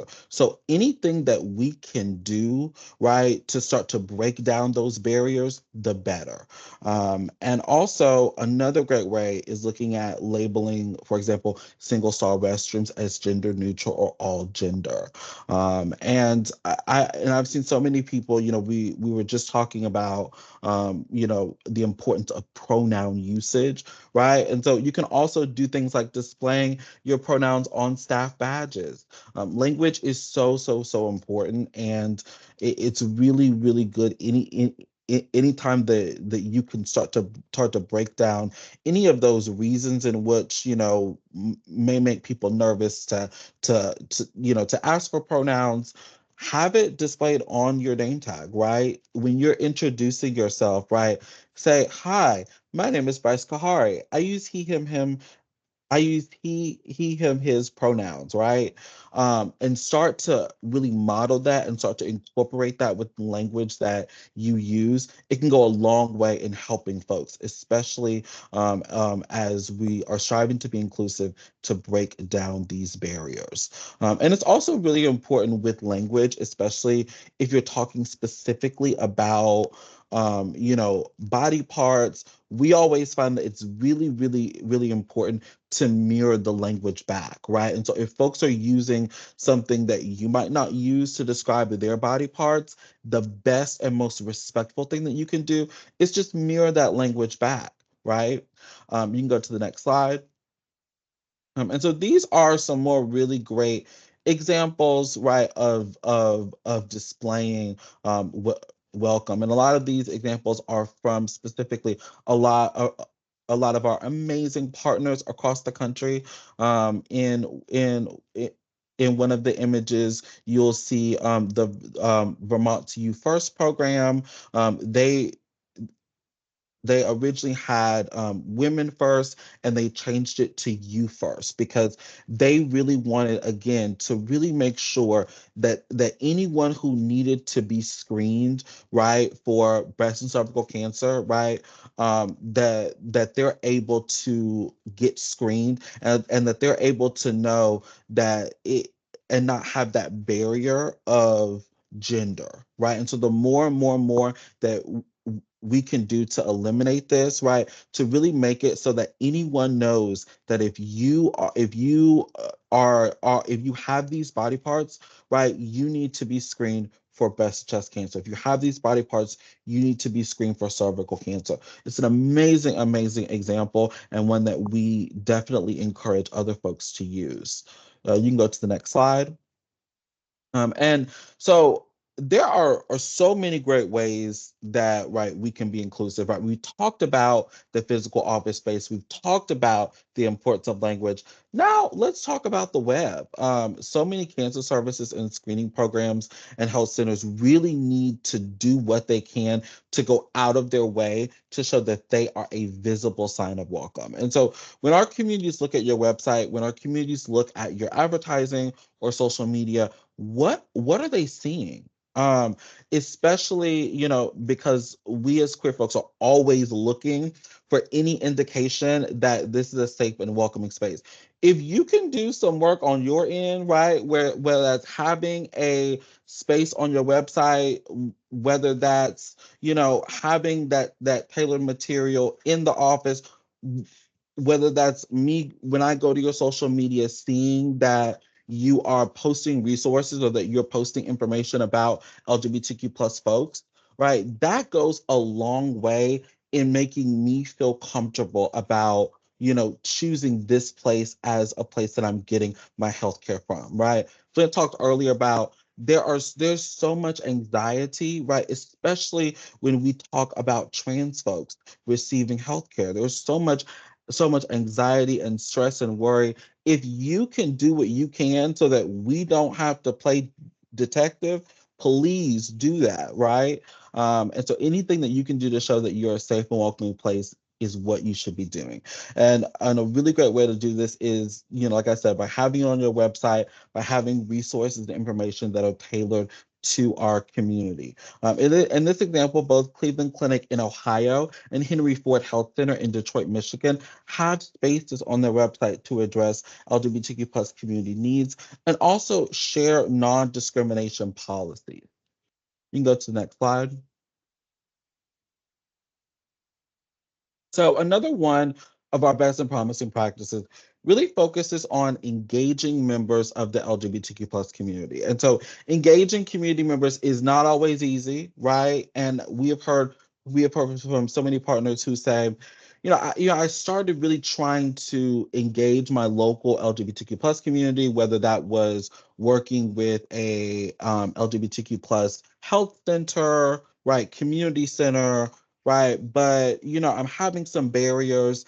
And one thing I always say is that is to investigate the relationship prior, right? And so oftentimes folks are coming in and they're trying to work with LGBTQ plus organizations, but there's been some harm done in the past, right? And so a lot of times, especially within public health, right, there's a lot of turnover. And so when folks start, trying to do work, a really great thing that they can do is to investigate the previous relationship, right? Because that might be a barrier, right? If it's not that, we know that generally, as someone who's queer, I can tell you, I am always hesitant, right? Of any healthcare, of any service. I'm always very, very hesitant, even of engaging and working with other organizations, because I don't know if they're going to be affirming. I don't know if these organizations or if I get healthcare, that these are places that are going to be welcoming, that are going to be affirming. And so really anything that you can do, right, to break down some of those barriers and understand that the work that we are doing within public health, within healthcare, we are working to rebuild trust that we as health systems have lost in LGBTQ plus folks, people, right, in BIPOC folks, right, in so many people, right, that unfortunately we, within the systems have not done the best job, right? We've either caused harm or especially in the case of many LGBTQ plus communities, we've ignored these communities for so long. And so what we are doing, this work may seem like, oh, this is extra, this is something that is not necessary. What we are doing, community engagement, it's not extra, it's the work, right? And so it's really, really important that you are doing all that you can, right? And being patient enough to understand that you are working to rebuild trust or establish trust if trust was never there in the first place, right? And so engaging those, queer community members, isn't always easy, but definitely it's really crucial to look at your interventions, your education, your outreach that you're doing, and really tailoring it to community members on a very local level. We've seen so many of our phenomenal partners using local LGBTQ plus community leaders within their advertisements, within their tailored material. And that's a really, really great way of saying, hey, like, you see us, right?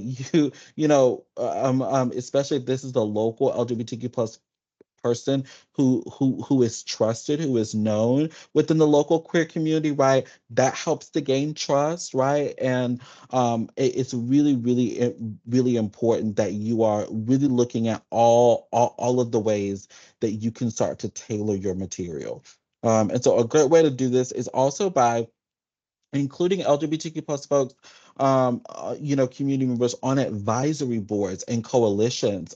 This slide shows, some really great examples. I know that Austin Public Health, one of our phenomenal partners, they created their Breathe with Pride coalition, which really focuses on addressing LGBTQ plus tobacco disparities in the city of Austin and in their county, Travis County, right? And so they looked at specifically developing an actual coalition, right? Because they were aware and had previously done LGBTQ plus community health needs assessment. They were aware that there were huge disparities that exist around tobacco, right? And so they said, let's develop specifically a coalition, an LGBTQ plus focused coalition that work to address those disparities in our city and in our county, right? You don't have to do that, right? That is a really great example, but other examples are that you can start to make sure that your coalition, that your community advisory board is including LGBTQ plus folks. Having that representation is so important. And please don't throw us in there right at the tail end of something. Don't throw us in there after you've already started and the ball is rolling and we just get thrown in just for your numbers. We're not a token, right?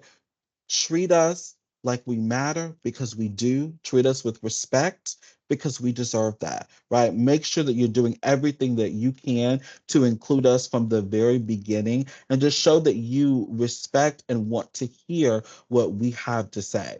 And so absolutely encourage you to make sure that your coalitions, your boards, any of your work is inclusive of LGBTQ plus communities.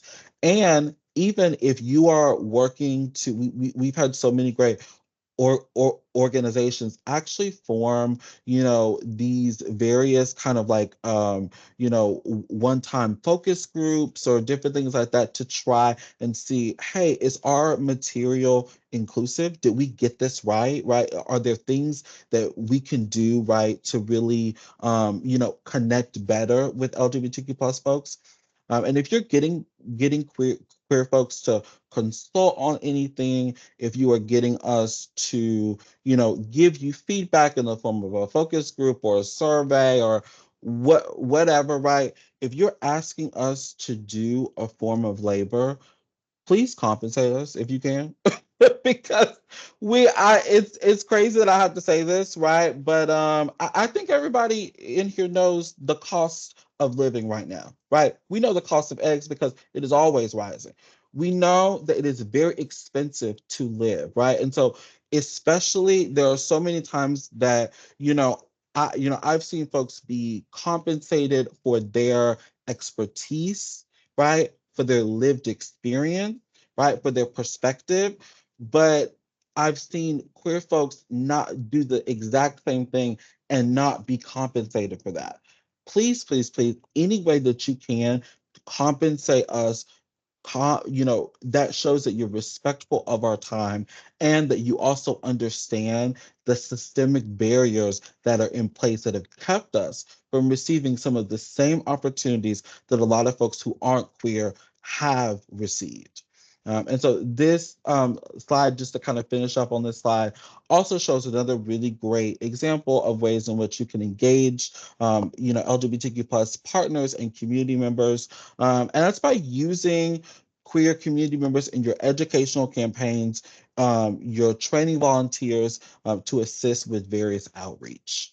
And working with a lot of, like I said, a lot of local partners and organizations really ensures that the outreach, that your messaging, that your programs are not just tailored, but they're tailored to the needs of your community. Another really phenomenal example. We've done a lot of really great work with Iowa, their Cancer Coalition, their Department of Health and Human Services, right? And also One Iowa, which is one of their largest kind of statewide LGBTQ plus organizations. They all kind of work closely together and they really kind of came to us and included us in the conversation. We really wanted to see how they could specifically make sure that the work that they're doing was really tailored to trans and non-binary communities, right? And so this includes an example of a social media outreach that really highlighted trans and non-binary people, right? Especially because we know that so many are often excluded when we're talking about breast and chest cancer awareness, right? A lot of times you're not even hearing chest cancer, right, in that. But a lot of times, those folks are left out of those awareness, out of those materials that are posted on social media, that are posted on websites that we see. And it can really affect folks' understanding of, should I receive this screening or not? You heard Flint earlier say a lot of times providers already are not number one asking the questions that they need, right, to ensure that they have the best information, right, to care for us, right? Asking about things like gender identity. There's a huge gap, right? When we talk about collecting SOGI data, right? Sexual orientation, gender identity data, asking that on forms, there's a huge gap. And so anything that we can start to do to, number one, inform our providers, right? And it's really, unfortunately, very, very sad that so many are not educated, right? And I know we and many of our partners across the country are really trying to do the work that we can so that we can take the burden off of LGBTQ plus people to have to educate their providers, because there's nothing more exhausting, right, than having to educate someone who is trained, has gone to medical school, has gone to and really gotten their certifications, is to have to educate that person about our own identity, our own bodies, our own experiences. And so anything that we can do within public health, within healthcare, to start to educate providers, or to have ways in which providers can really understand what it is like treating LGBTQ plus people, so that they don't feel uncomfortable, which would then make their patient uncomfortable, is what we need to be doing. And I'm so excited about so many of our phenomenal partners across the country who are starting to look at how they can start to incorporate trainings for providers, around treating LGBTQ plus folks. And another really great example in this slide, is also Vermont's Department of Health and their Pride Center really wanted to look at, okay, screening. They wanted to focus on using language that really focus on body parts, right? And so, they did the Got It Screen It campaign, right? Or the Got It Pap It, right? And so it really focused on, again, if you have these body parts, you need to be receiving this screening to ensure that you are kept up to date, right? We know that LGBTQ plus folks, often our cancers are caught at later stages, right? And a lot of times this is because, right, we are not getting the screenings that we need. And one of the big barriers is, misinformation, or providers not being aware, people not being aware. So anything that we can do to kind of focus on body parts and kind of shift the focus away from gender and towards body parts, it is really, not only is it important, but it's going out of our way to ensure that we are prioritizing people's health. You can go to the next slide. I already kind of started talking a little bit about the importance of collecting data, but I really wanted to just close the loop on this. We encourage organizations that we work with to collect nationally representative data on LGBTQ plus issues. This also includes, any of your state data, your local data, right? It's not just nationally, right? If you can find information about your local LGBTQ plus community, because we as a community are not a monolith, right? And so if you can really do what you need, to collect data that is representative of your community, right? That means that now where, what the focus are. Ways in which your unique LGBTQ plus community, their needs, their concerns, right? What they are struggling with, what they want to see more of in terms of representation. And so we always do what we can to stress the importance of collecting that SOGI data, sexual orientation, gender identity, in all places that we collect standard demographics. And another really great place to do this is collecting information through program registration and through participation and through electronic health records.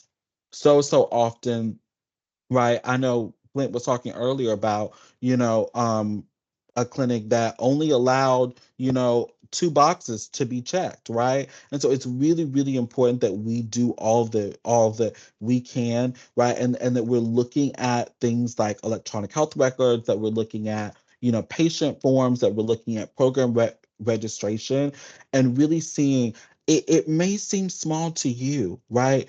But that, you know, having the options there really shows not only that you care about us as a community, but that you see us. You understand that we're here, right? We have unique experiences and perspectives. We deserve to be heard. We deserve to receive affirming care. And so anything that you can do to start, and I know this is difficult, especially when we talk about electronic health records, right? Because a lot of times these are going through systems. We have so many phenomenal states across the country who their health departments are really, and their clinics are really trying to do what they can to start to kind of change this. But anything that you can do, even if that's, right, having a blank space there for folks to fill in, right, really goes a long way. And so a really great example of this is, this that you see on the screen.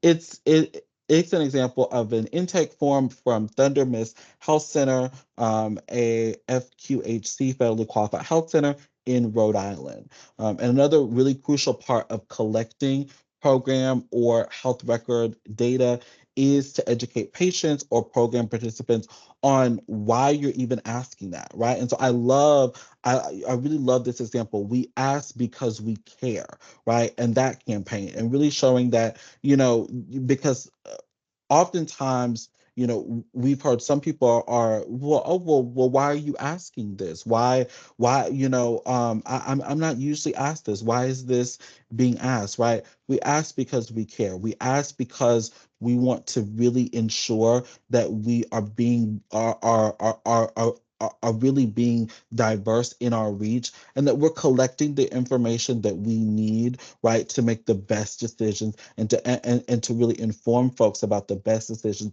they can make for their health, for their well-being, and their care. And so when you collect data, one last point on this, it's very inequitable. to not share that data and information back to the community. And oh my goodness, to do it in an accessible way. Bonus points if you can if you can collect data, if you can do an LGBTQ plus community health needs assessment, and it's not 100 pages, because I work in public health, and I'm gonna go ahead and tell you, I'm I'm not gonna read it. I'm not. I am not going to read it, right? I've had to read, right, 100-page, community health needs assessments in the work that I do, right? And, really helping to advise a lot of organizations around ways in which they can, help to improve how they share this data back out to community members. And the first thing I'm thinking is, if this was for me in my local community, I'm not reading all of this. Okay, I'm just not. So anything that you could do, right, to really not just make sure that you're collecting information, not just make sure that you're sharing that data back out, but that you're doing so in an accessible way, so that all folks, including folks who are working full-time jobs and do not have the time to read 100-page reports, it can really go a long way. It's a really great way to build trust, especially because like I said, we know there's a huge lack and gap in sexual orientation and gender identity data, SOGI data, right? And so any gaps that we can help to kind of fill in that really relate to our community, whether that's local, state, or nationally, the better, right? The more information, the more research that we have, we then know, oh, that's where the need is. That's where we need to be focusing on. And that, is always something that we need to be doing. You can go to the next slide.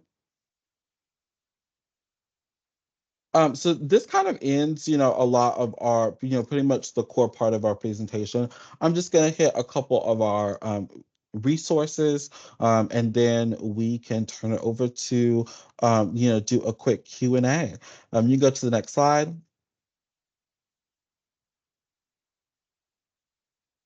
I kind of already started talking about this. Excuse me.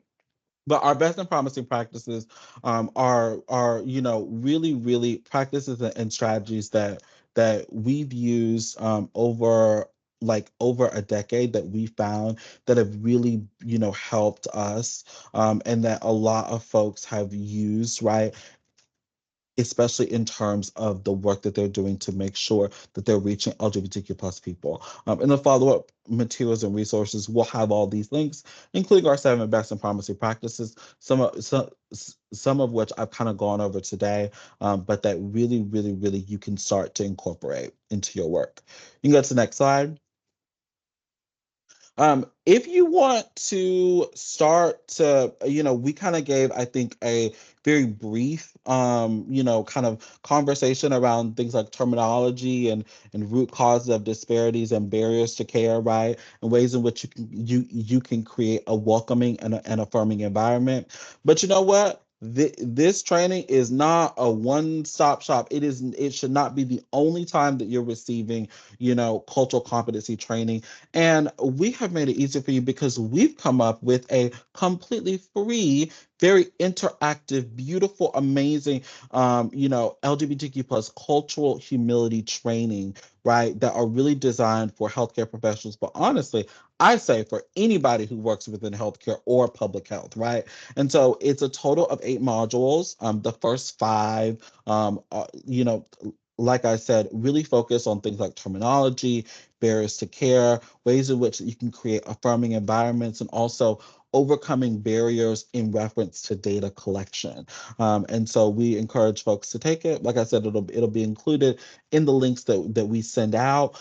Each module takes about 45 minutes to an hour, and it allows you to go a little bit more in depth while also being interactive and having some of those really beautiful characters that you see along your screen.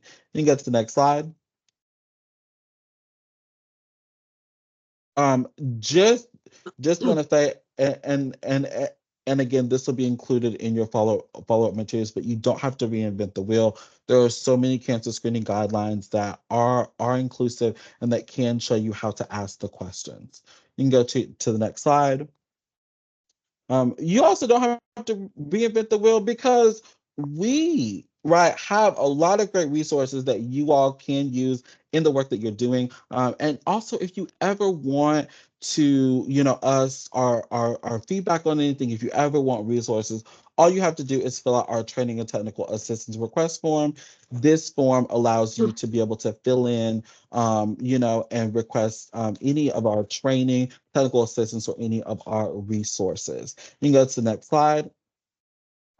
And we also allow our members to co-brand. And so we encourage folks to join, become a member, and, also to sign up for our newsletter, right, which has really great updates on partners around the country and information and resources that we've created or our partners are creating.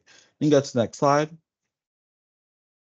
I just wanted to end with saying, Flint talked about this earlier, but we are in an unprecedented time right now when we're talking about LGBTQ plus health, and when we are talking about just our right to live, right? Our culture. So many things right now are under attack. And so if you remember only one thing from this presentation, it is in the face of this level of public attack on us, silence about our welcome, about our rights is very loud, right? And so, anything that you can do to help push back against this, to help show queer folks that you are supportive, really goes a long, long way.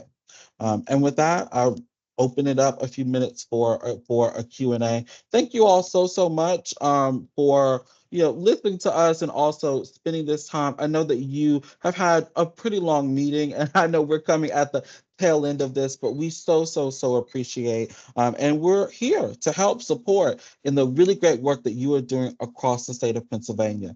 Thank you all. Flint and Bryce, all I can say is, wow, this has been fantastic, just fantastic.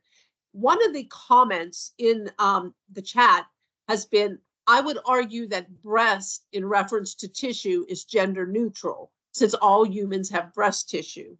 And Flint, I think you started a little bit of a conversation. Maybe you want to elaborate? Thank you so much. Yeah, I was hoping that we'd come back to that one. I want to say, number one, this chat is popping off. I love it. I love how active this chat is and how many people are sharing their experiences. I know also that people are sharing being part of our community in this chat, and often in conversations about LGBTQI plus equity, we're talked about like we're not in the room. And so before I get into expanding on my perspective on the language of breast and chest, I want to take a moment to make sure that when you're a part of our community and you're going through and listening to trainings like this, it is a different experience than being cisgender, than being straight. And so I'm speaking specifically to my LGBTQI plus siblings in the meeting right now. Make sure you're taking care of yourself today. And after hearing a lot of the stuff that's especially particularly heavy about our disparities and about our experiences, because that can be, it can take a weight that we don't necessarily realize is there because we're so used to taking this on. And so be mindful and take care of yourself. And for anybody who is not part of that community, try to extend that space to those people as well, if they choose to tell you that they're part of our community. So talking about breast and chest cancer, that breast is gender neutral. So why don't we all use it? Like, yes, we are. I think as someone who has had a double mastectomy, I am intimately familiar with the concept of breast tissue, and that trans men, when we have that particular surgery, are left with a fair degree of breast tissue so that we have some shape. And so we know that breast tissue is breast tissue. The difference here, right, when we're talking about language, it has a connotation and a denotation, right? There's an actual literal definition, and then there's the way in which we use that word colloquially or societally or casually. And so breast, while technically, yes, being gender neutral, that would be the denotation. Everyone has breast tissue. We also know that we don't use breast in a gender neutral way mostly ever outside of clinical spaces. And so if you're creating materials, you're talking to people front facing, talking to your community, and you say breast, they've made an association that you can't undo. You're not going to be able to individually go into homes and be like, by the way, when we're talking about breast, we mean the gender neutral version of breast. You're also welcome here. That is a long conversation that's really challenging. Anyone who's ever worked in the corporate space, if we've heard the phrase, the customer is always right, Doesn't mean that, that they have a blank check to act however they want, but mostly means that our responsibility is to tailor our experience and our language to the customer that we have, or in this case, to the patient that we have. The people that you are talking with see breast as something that is inherently gendered. And so by adding a /chest, you can cut through some of that noise and make an overt statement that welcomes in more people. So you are welcome to take on the education campaign of now changing how everyone sees the word breast, but it's going to be a much bigger ask than changing a little bit of the way that you use language, which is hard. It's a paradigm shift. It's like, well, I know I'm right. I know you're right. But it's more about how do you access or how do you welcome in a larger group of people than being technically correct. So that's my English teacher soapbox right for a moment. And that's what I wanted to say about that long term. It was harder to type all that into chat. So thank you for giving me the space to answer it here. Thank you. Here's another comment. Thank you so much. So informative. In environments where there are antagonistic public sentiments and policies, is it best to develop separate clinics or clinic days that are more comfortable and welcoming to the LGBTQ plus communities?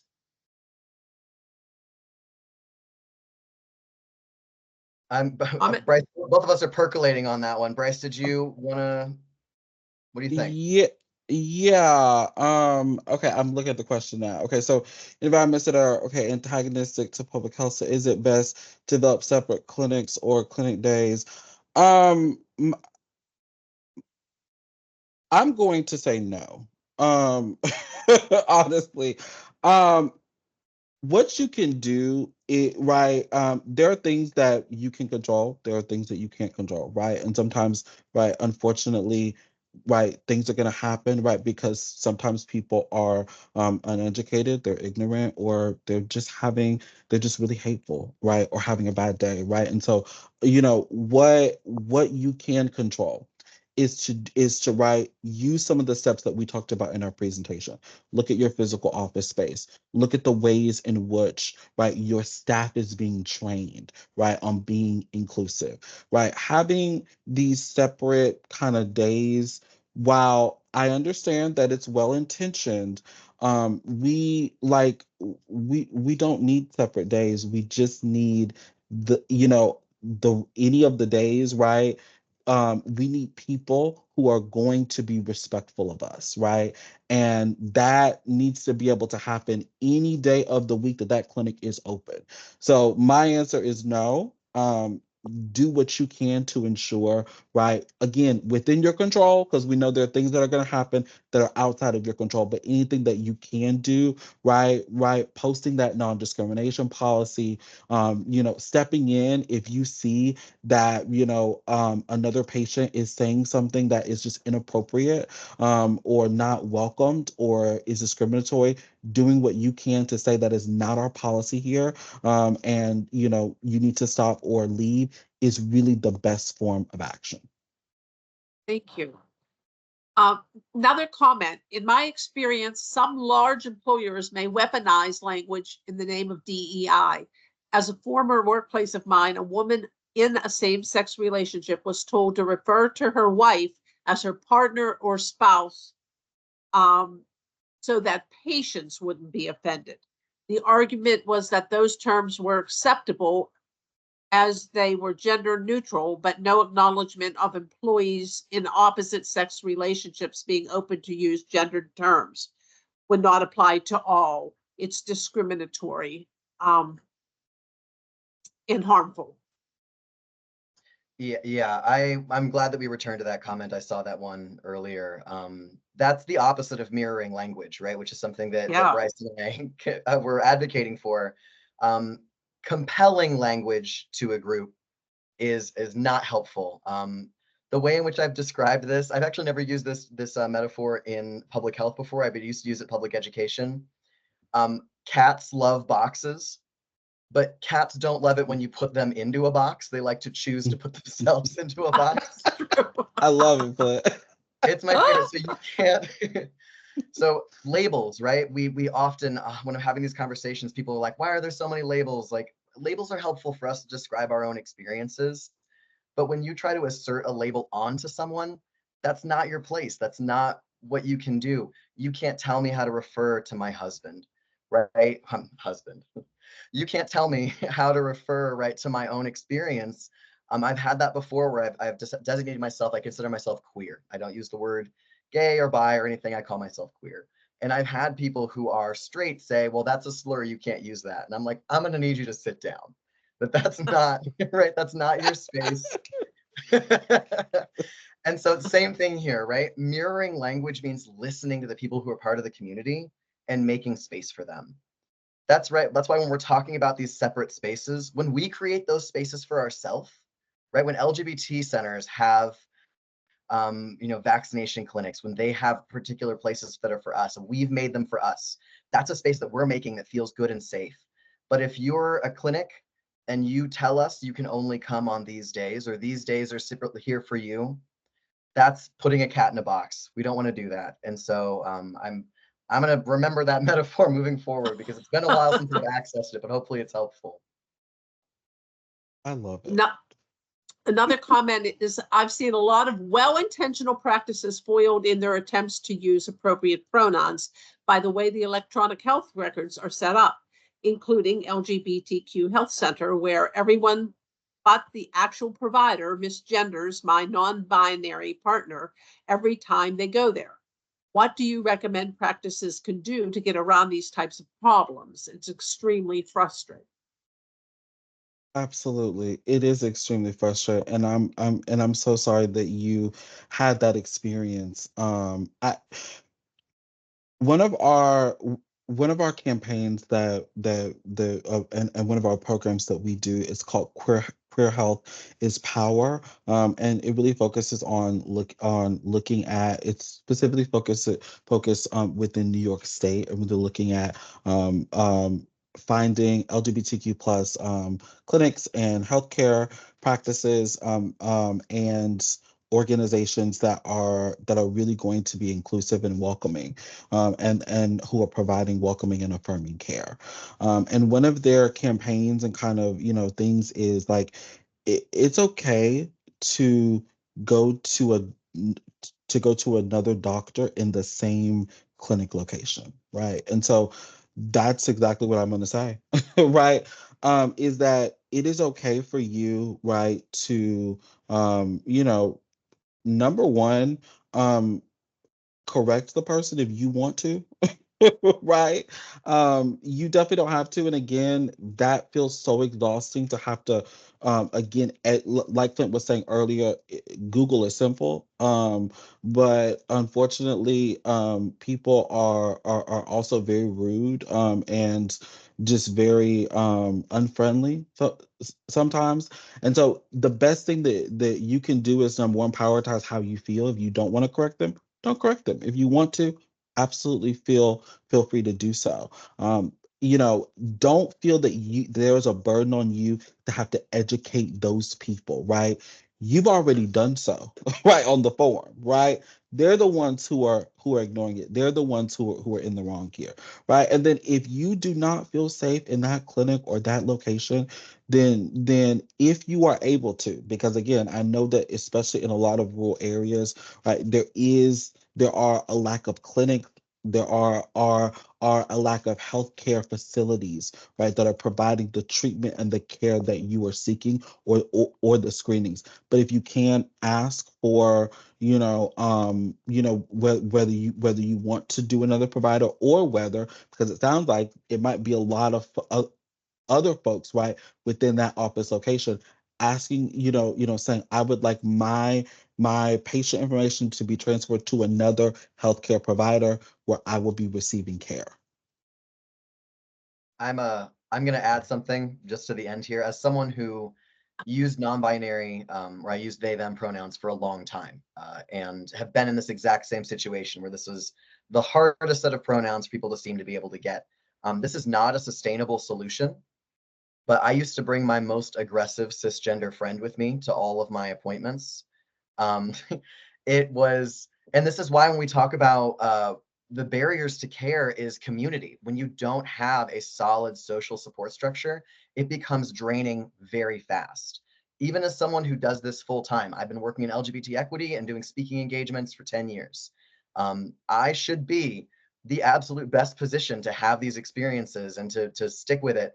And it's still impossible. It's you cannot keep up with it. So having my aggressive and loud cisgender friend with me, and she took on all of the confrontational experiences with nurses. It was awesome. It was great. And I've been that friend as well. Now that I am what we call cis passing, meaning most people who meet me don't know that I'm trans. I have been that friend in that circumstance as well. Being able to share that load is something that is very common in our community.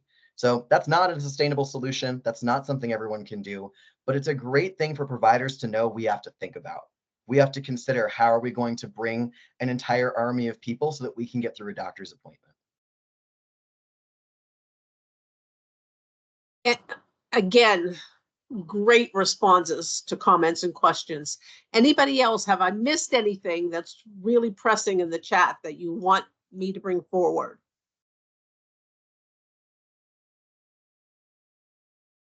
Well, Bryce and Flint, thanks so much again. This has been so informative, and great resources. I just love the resource list and the information you're providing us with. Thank you so much.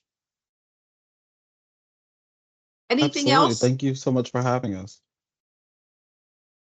I'd like to thank all of our presenters today and meeting facilitators. And please note save the dates there.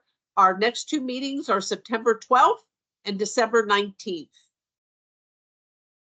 And Brenda, Jennifer, anything else? This is Brenda. First of all, I want to thank you both. I mean, all of our presenters, really great. And yeah, a little, leaves lots to think about. And shout out to Vermont, my home state. I'm in Pennsylvania now, but yeah, we're going to be stealing some of those ideas from their programs for sure, hopefully. But just a reminder that a presentation link, a survey to this presentation is in the chat. So if you can click on that and open it up before we log off, and then Jennifer can send it out as well to the coalition. And again, we thank you all so much. Great information, and lots and lots to think about and lots to do. Thank you so much for having us.